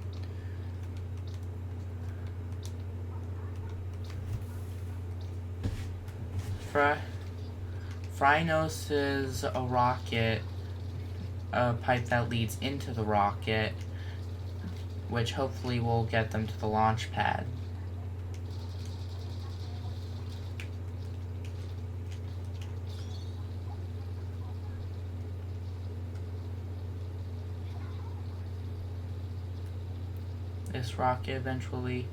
This pipe will eventually take you into the rocket's mainframe so that you can climb up and make it to the launch pad. The Spirit Lifter steerage, which is the fourth area.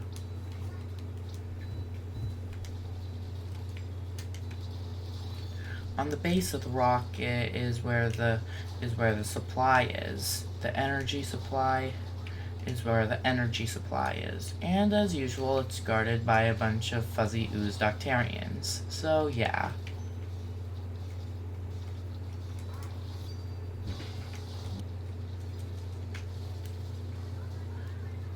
Eventually you make it into the supply where the great zapfish is, and it's in what looks like to be one big freaky tank that's connected to the rocket, so you're eventually going to need to get back. But mystery solved where the great zapfish went.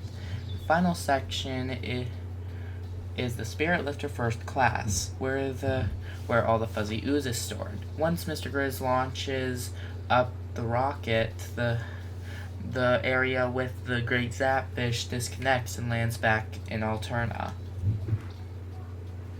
But like in Splatoon 2's Octo Expansion, there's energy cores right before the final boss. So you need to collect them to actually get you to do so that you can actually, so that you're actually able to do something.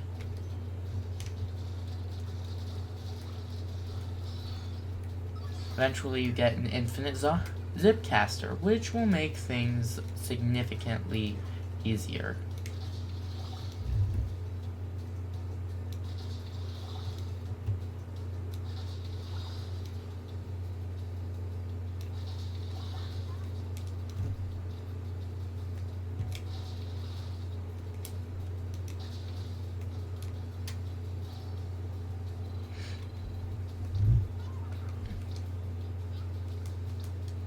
I noticed how in Splatoon 2's Octo Expansion and Splatoon 3's final fight during the rocket, you have like this section where you need to use like a special that was discovered for the game or created for the game, for the specific game.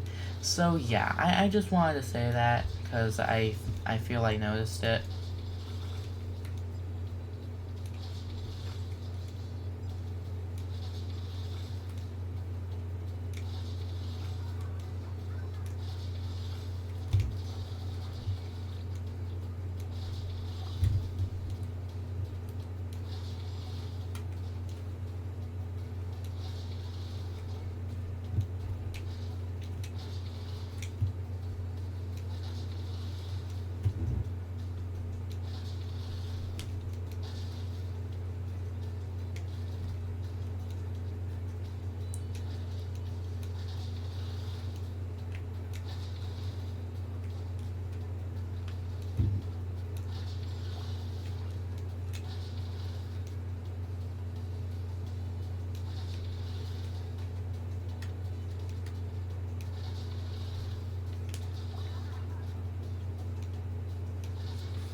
You can see after the second bulkhead is released that there is a lot of fuzzy ooze.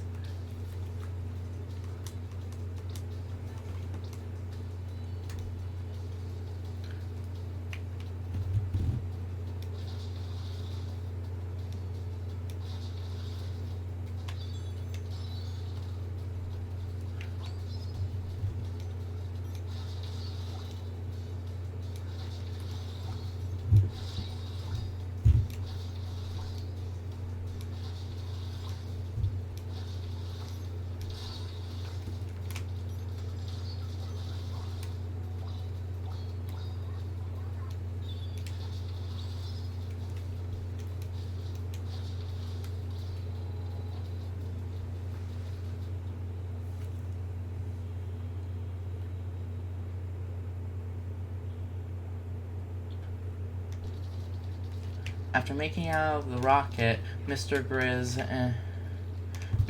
explains the three components to his plan: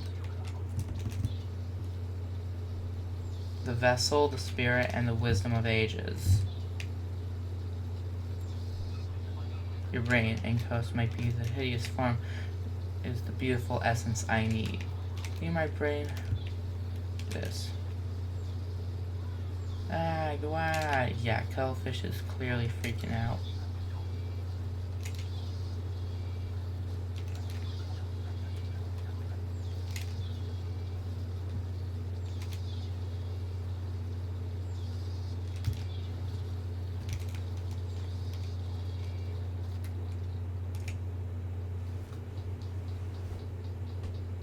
Eventually, you make it to the top of the rocket and see...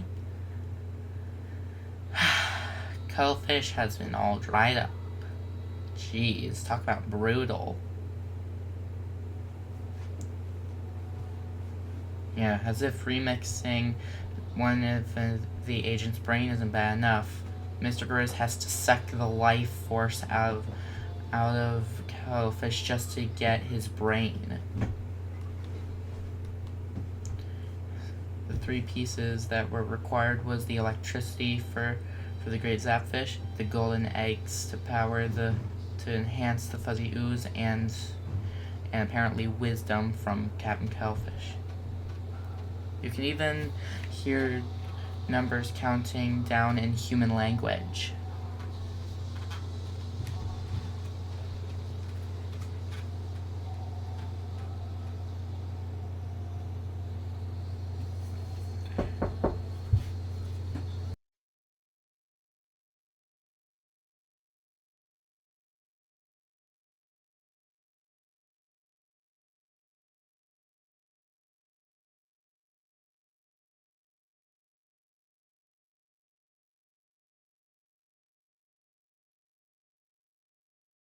Armageddon.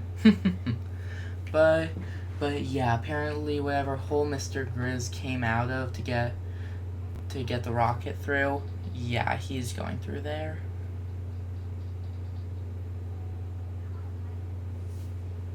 This is quite a sad moment. Hey, even the first agent sheds a tear. And look at that, he's alive. Yeah, he looks like he could be mummified, like in that sunken scroll. Phew, somebody gets a drop on me. Anybody else feeling a little bit parched? Yeah, talk about freaky.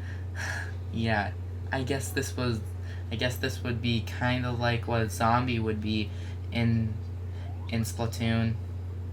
But I looked it up, and apparently Cuttlefish is like 130 something years old. But now realizing that they're going to be running out of time to save the world, guess who decides to steal the spotlight? Deep Cut once again. Using all their technique. With that Inkling and Ockling using their special techniques. The eel dances to create the line boost for Agent 3, since Fry and Agent 3 are currently the same color. Yeah, baby.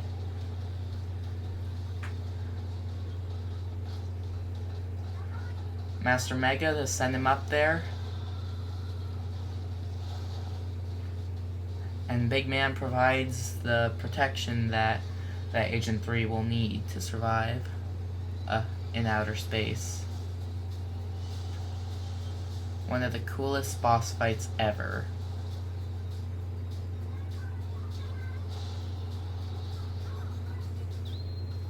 Along with the little small fry as well.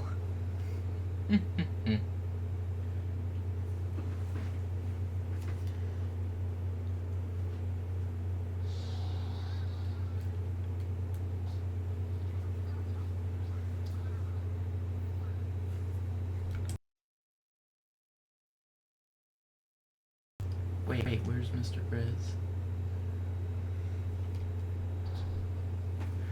Mr. Grizz apparently absorbed some of the fuzzy ooze. Well, such dedication to your work. I think you've earned yourself a break. So, now come here so that I can break you.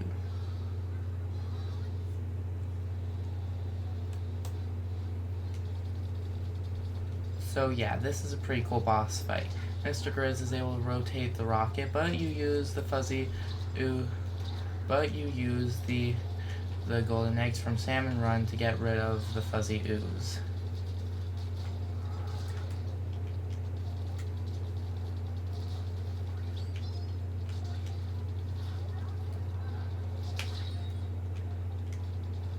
And you attack his weak points, which are nipples.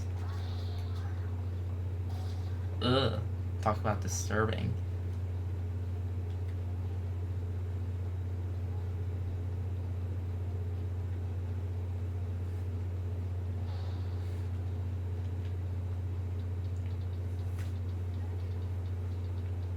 Yeah, there's more Fuzzy Ooze Agent 2. We get it.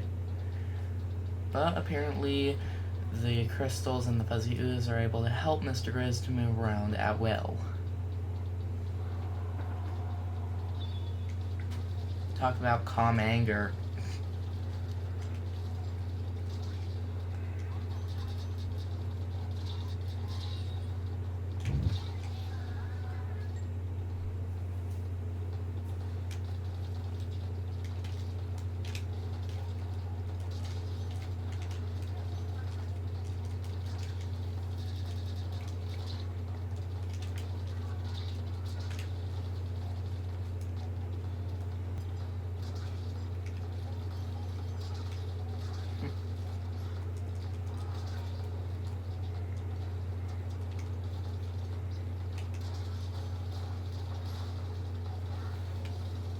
Whoa, that was way too close.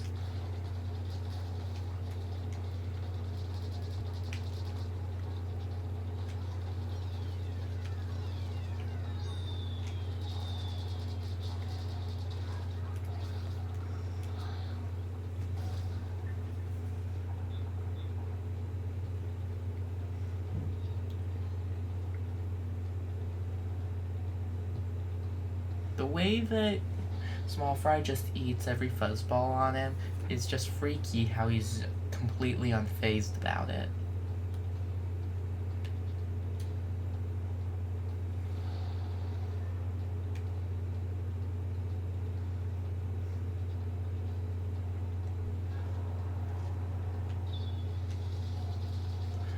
And during the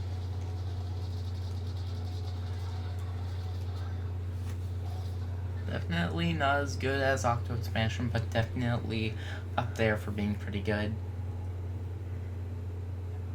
You are proactive, aren't you? But it's time to clock out in a few moments. Oh, Earth will be ruled by mammals again. Mr. Grizz blows up the rocket and absorbs all the fuzzy ooze into his body. And just as Agent 3 and Small Fry are sent flying into space, DJ Octavio comes to the rescue with his brand new Octobot King that can actually fly. Yeah, haha, now if I crash Big Finish, you're not dropping the speed on our turf. I guess whatever dispute Cuttlefish and Octavio had finally went back. The Pop Owl Stars start saying their best catchphrases. It's pretty cool.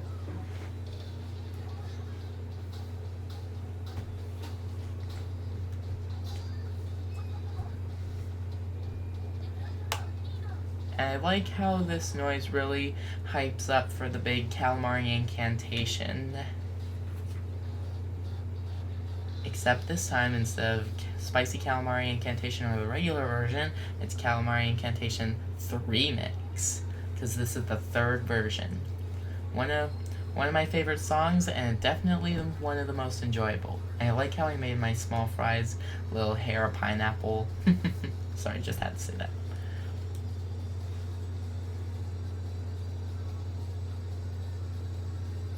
Look, marine life energy is flowing up there. Streams of light. 3 lights unite to consume disaster. Ah, the 3 lights. Small Fry, Agent 3, and DJ Octavio. That's some pretty cool stuff. That's some pretty neat stuff right there. And look at that. Mr. Grizz did absorb all of it into his body. You can even...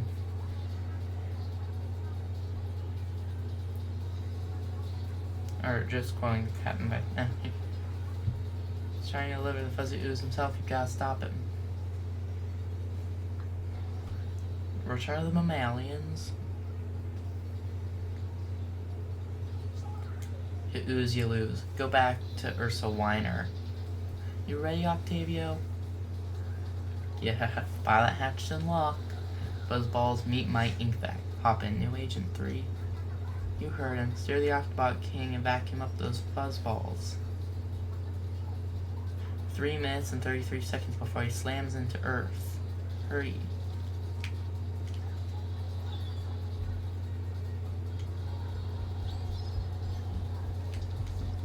And the best part is that this is so anime manga battle-y that's perfect for Splatoon.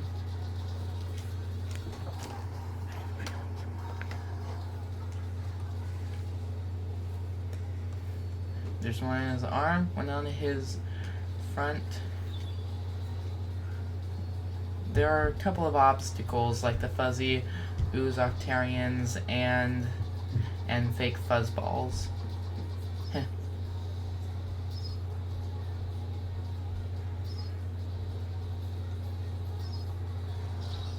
Ooh. Oh jeez.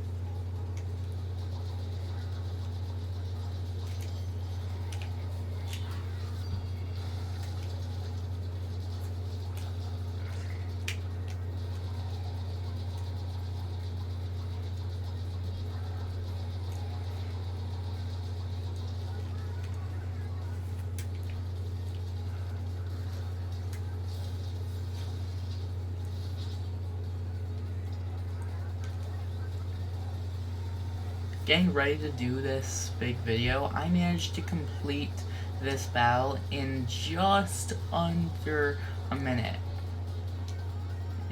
In just over a minute. Seriously, just a couple seconds away.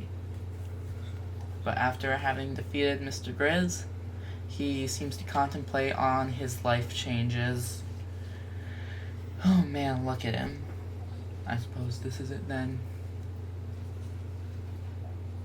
I guess he spends so much on his job, he doesn't want to pay anyone anymore. So all's good. Or is it?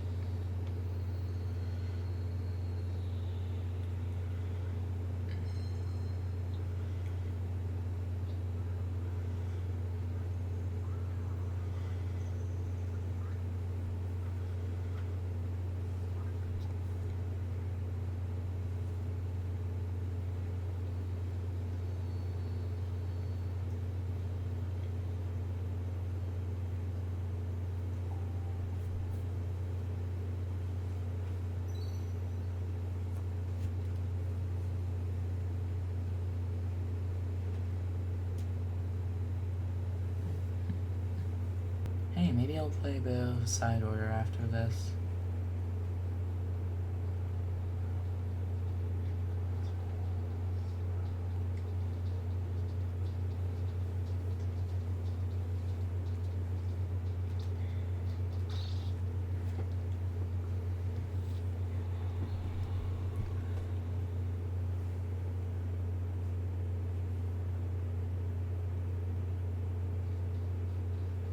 I'm sure enough of us have played it by now to know what it is, but Side Order is a roguelike game in Splatoon 3 where you need to select certain color chips to put them into a palette in order to get to the next floor. Unless your palette is filled up, then you just get bonus pearls.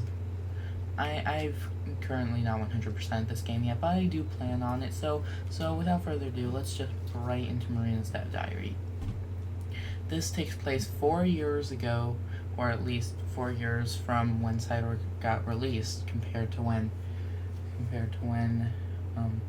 4 years from when Splatoon 3 was released, and the Final Fest for Splatoon 2 was over. Yeah, that makes sense. So it says, the Final Fest is over, and we lost. I feel so bad for Team Order. They all tried so hard. But at the end of the Splatfest, Pearl said we're gonna take over the world. A world tour, can you believe it? I can't wait. I haven't felt this way since I was on the sidelines for that battle, right before I came to Inkopolis Square. Yeah, she's talking about the first battle for the first Agent 3 and DJ Octavio. If Off the Hook's going on a world tour, my schedule's about to be super packed. We've got venues to schedule, roadies to hire, new songs to write. I don't know what I'd do without Pearl. Pearl has Aoki Appreciation Corps. When I felt lost and directionless after deserting from the Arcturian army, it was Pearl who showed me hope. The two of us formed Off the Hook, and ever since I felt like I'm waiting to wake up from a dream. Sniff, sorry, just something in my eye. Desk. Okay, I need that cry. All better now. Now I can't forget the biggest item on my to-do list. It's not world tour business, but it's every bit as important. Project members, name not final. That's why I'm currently calling my project to help Agent A and all the others Kamaboko preyed on. Gotta make it one of my top priorities. The second page says, we're busy prepping for our world tour. Seems like we never run out of things to take care of. There aren't many hills Pearl cares enough to die on, but when it comes to music, she gets real serious. I take her music seriously too. Sorry, I need a drink here. I've been talking for 1 hour and 43 minutes. I'm good. I take our music seriously too, and sometimes we both feel so strongly about it. It's about something that turns into a fight. That part's never fun, but when it comes to our art, we have to be true to ourselves. No compromises. Oh, speaking of world tour, Pearl let me know we're taking Agent 8 with us. Agent 8 seems psyched to join up. If we're this busy now, wait until the tour actually starts. We'll need all the help we can get, so this is a big relief. I know we can count on Agent 8, but I can put all my energy and power into making new songs. The Power Project members update. I've finished the prototype, the virtual reality I'm tentatively calling the members. All that's there for now is a recreation of Ingopolis Square. The idea is for it to be a temporary storehouse for the memories. Still struggling with the bigger job of extracting data from Kamaboko's system. It's tougher than I thought. World Tour schedule is finalized and Pearl is in rare form. She seemed even more driven since things started to take shape. It's great to see. I took the day off to go for a walk in Ingopolis Square. I'm seeing more Ocklings like me around it than ever, which is exciting. There's real progress in the Ockling movement to make it to the surface. I wonder if Agent A and I escaping had any influence on that. It's a nice thought, at least, though of course there's plenty of Ocklings still stuck underground, and those must have been the Ocklings that Mr. Grizz took advantage of. Oh, and on the subject of Octolings, I finally cracked Kamaboko's system. The first thing I did was pull up all the data on the Ocklings, Octarians, and anyone else in Kamaboko and got their claws into. Seems like Kamaboko operated on the deep sea metro for a very long time. They kept people under their control through a process called sanitization. It's possible that everyone I knew at my training program or my old job has been sanitized by now. I want to help them all. I will help them. After all, that's the whole point of Project Members name pending. Fourth page says, digging through Kamaboko's systems finally yielded Commander Targer's top secret files. Now I have a firmer grasp of how sanitization works, so I'll lay it all out here.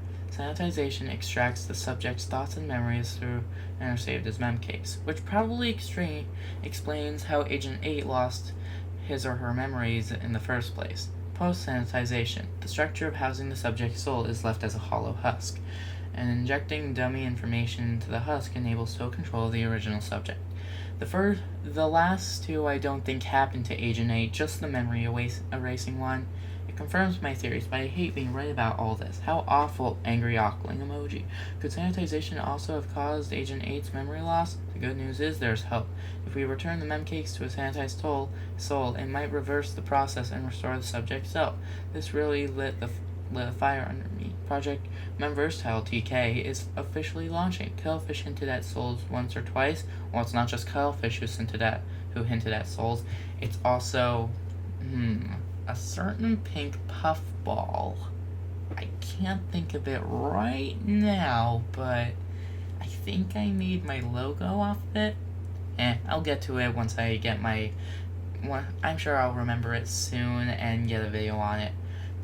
Anyway, Cuttlefish hinted at souls once or twice. Sounds like he wasn't being metaphorical. He knows more than I gave him credit for. But But it's not all research with me. Off the Hook is going great too. Everything is ready for the world tour, including our songs. We've been killing it in rehearsals. Poor Pearl doesn't know what to do with a free moment anymore. I'm always catching her bouncing with anticipation. The sooner our tour kicks off, the better. There's so much good in my life that my heart might burst. This is hopeless. I have no way to determine who any of these memcakes belong to. Confused. I started off analyzing memcakes from Agent 8 and Cuttlefish, then I did a large-scale survey of the memcakes I found in Kamaboko's warehouse, or rather its trash dump. But none of that helped me match the memcakes to their owners. If it wasn't bad enough, their origins are hard to trace. I can't rule out a single memcake could be made from multiple Ocklings mixed together. So now what? I'm not at the point where I could return these memcakes to their owners even if I tried. Would have killed Commander Tartar to manage its data properly? Well, I'm probably sure it takes after the scientist it was created from. Oh, this is feeling like a dead end, so it's time to change my approach. In better news, Off the Hook's World Tour is getting closer. 8 is really shouldering a lot of the last minute load for us. It's been just what I needed. Oh, and about 8, I always kind of felt like Agent 8 was too formal to say all the time. So the other day I took the plunge and called out, "Hey, 8," and I got the widest smile in return. Mission success. New idea. If I can't get the system to match the memcake to its soul, what if I could get the memcake itself to do the work? All the thoughts and memories would have to do is return to their natural form. Now that's an idea worth exploring. So in practical terms, by taking the thoughts and memories stored in the memcakes and mixing them up further than setting them up with the basic framework of a soul, in theory I could sift through them and select the ones where they belong. I don't see a way to do all that in the real world, but if I convert the memcakes into data, then that I could upload to a virtual space, this is sounding more and more doable. Project Memverse, naming change, is back on.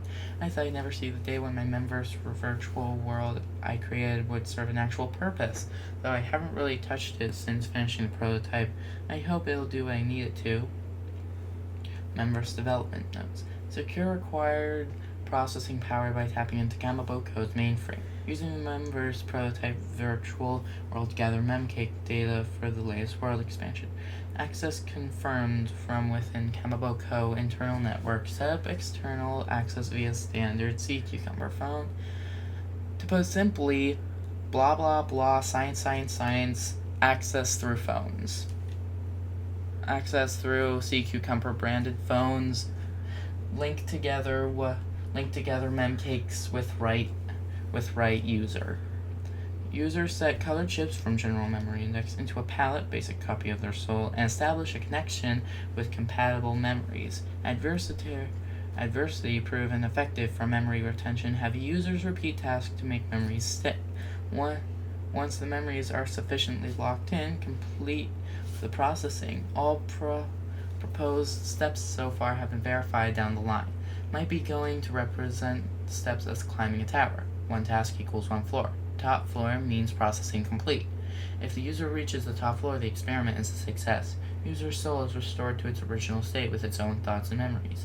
Create dedicated avatars with special roles to ensure smooth operation. Need avatars for Memverse management, user guidance, and security system. Seems Pearl is starting to touch on a little bit of a design avatar for herself in the Memverse.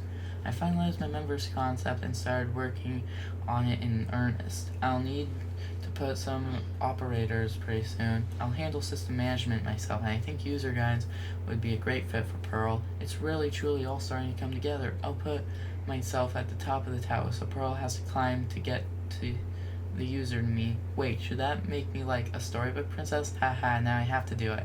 I'll build you a tower worth climbing, brave Pearl. All that experience making training stages from my days as a tutor at the training program is about to pay off.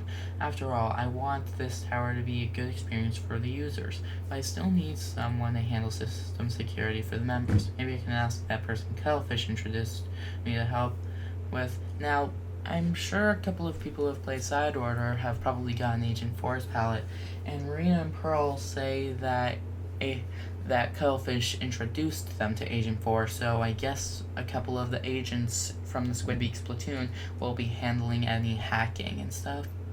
any hacking protection.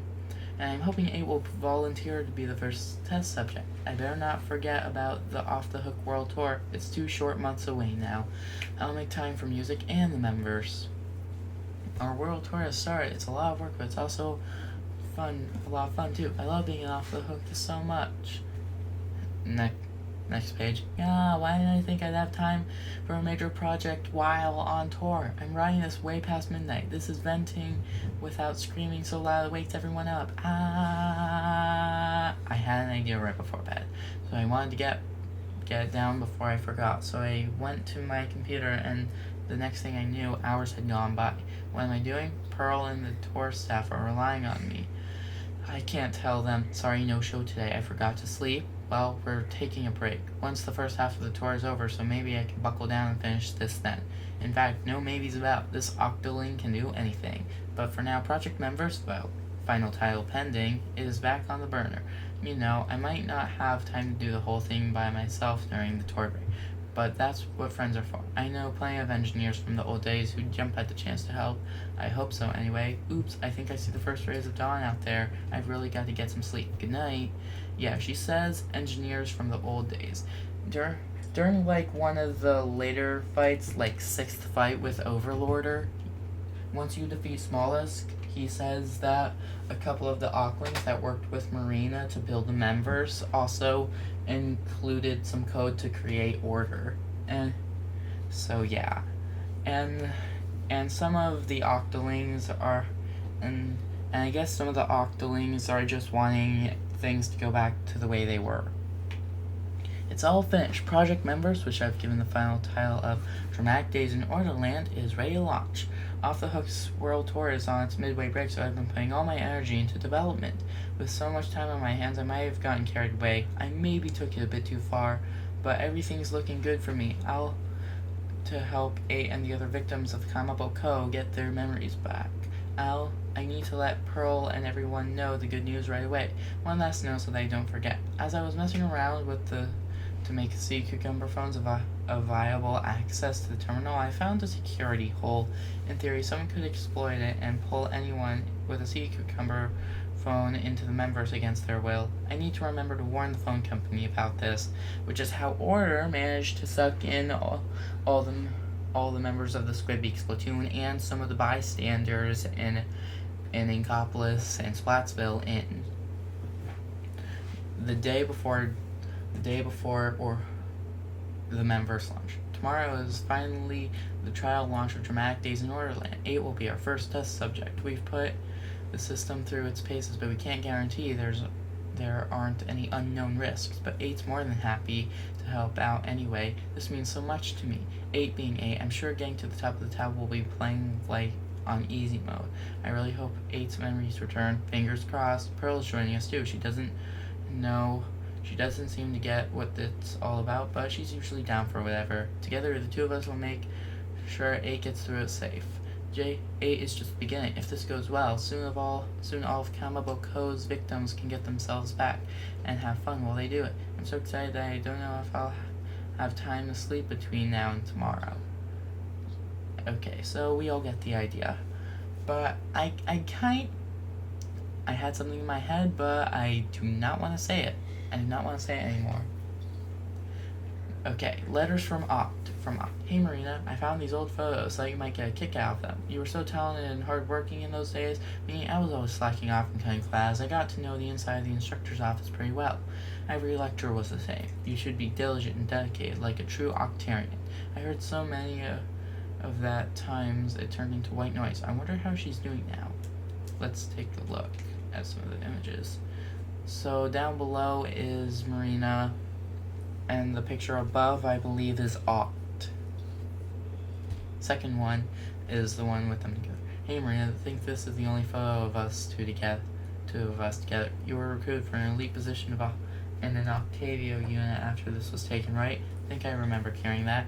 I ended up handing security behind the scenes. Could have been worse. Going to the front lines was too much like work. I guess I never returned the records I borrowed from you, but then you you still all got the ones I lent you, so it all balances out. Looking at this, I still remember wondering if you weren't going to get in trouble hanging out with a slacker like me. So imagine my surprise to find out you've been cooking up some sick tracks. Turned out even an elite knew her way around some decks. Final letter from Alt. Hey Maria, I guess you can guess the chaos your desertion caused. I ended up without much to do except make music. You remember that club way down in the lowest levels of the base? I DJ'd there for a long time, since I knew it was the one place where the brass wouldn't be caught dead. As time went on, I got more and more into it, and the point where music was all I thought about. Honestly, the whole period of my life was kind of a haze, but thanks to getting sucked into the world of order, I caught up with you again, so maybe it wasn't such a bad thing. After all, I found my way around to the surface. I'm back to making my kind of music. Here we go again, right? If you're ever up for it, we should jam. P.S. Consider me an Off the Hook fan. I found a record I think Pearl would like, so I'll send it over later. Give my best to 8 from Opt. Ooh, cool. This must have been right before she was sanitized. I kinda noticed in the background of Marina's computer is a picture of Pearl. Either Marina and Pearl are just really good friends, like Hawkeye and Black Widow in the MCU, or yeah, I'm not gonna say it. Okay, I've gotta go, everybody. I have to actually make sure this exports so that I can edit it and get it all out there. If I ever manage to 100% Splatoon 3's main campaign with all weapons and stuff, maybe I'll come back to Side Order and buy everything from Cypher over there and get the rest of Marina's hacks, all the stuff. But before I go, I might as well just list the agents. We have Agent 1 and 2, the Squid Sisters, Marie and Callie, Calamari. Agent 3, the brand new Agent 3, we have the Captain and ex-Captain Cuttlefish. We have Agent 8, which we'll just put in a sliver right back here, yeah, cause 8th Agent, and whether or not Marina and Pearl are agents, they probably filled in the spaces as Agents 5 and 6. Then there's Agent 4 that Marie recruited, or Callie would have recruited if she won the Splatfest. And who else is there? Well, I'm sure with Marie now being the boss of Deepka, I'm sure they filled in the spaces as Agents 7, 9, and 10. But if there's one more 8, I feel like there's I mean, I guess DJ Octavio and Cuttlefish, maybe with whatever dispute that they had about the turf thing, maybe it's finally over and maybe he became Agent 11. I'm just spitballing here, but with all this jumbo junk all of here on the screen, I feel like I've run out of room. So it's time I get out of here and buy myself a copy of Legend of Zelda Echoes of Wisdom. Thanks so much, everybody, for watching. Make sure to hit the like and subscribe buttons. Make sure to hit the notification bell. All the stuff. Goodbye. I'm gonna buy Legend of Zelda Echoes of Wisdom now. Part 1, I'm hoping, will be on Monday.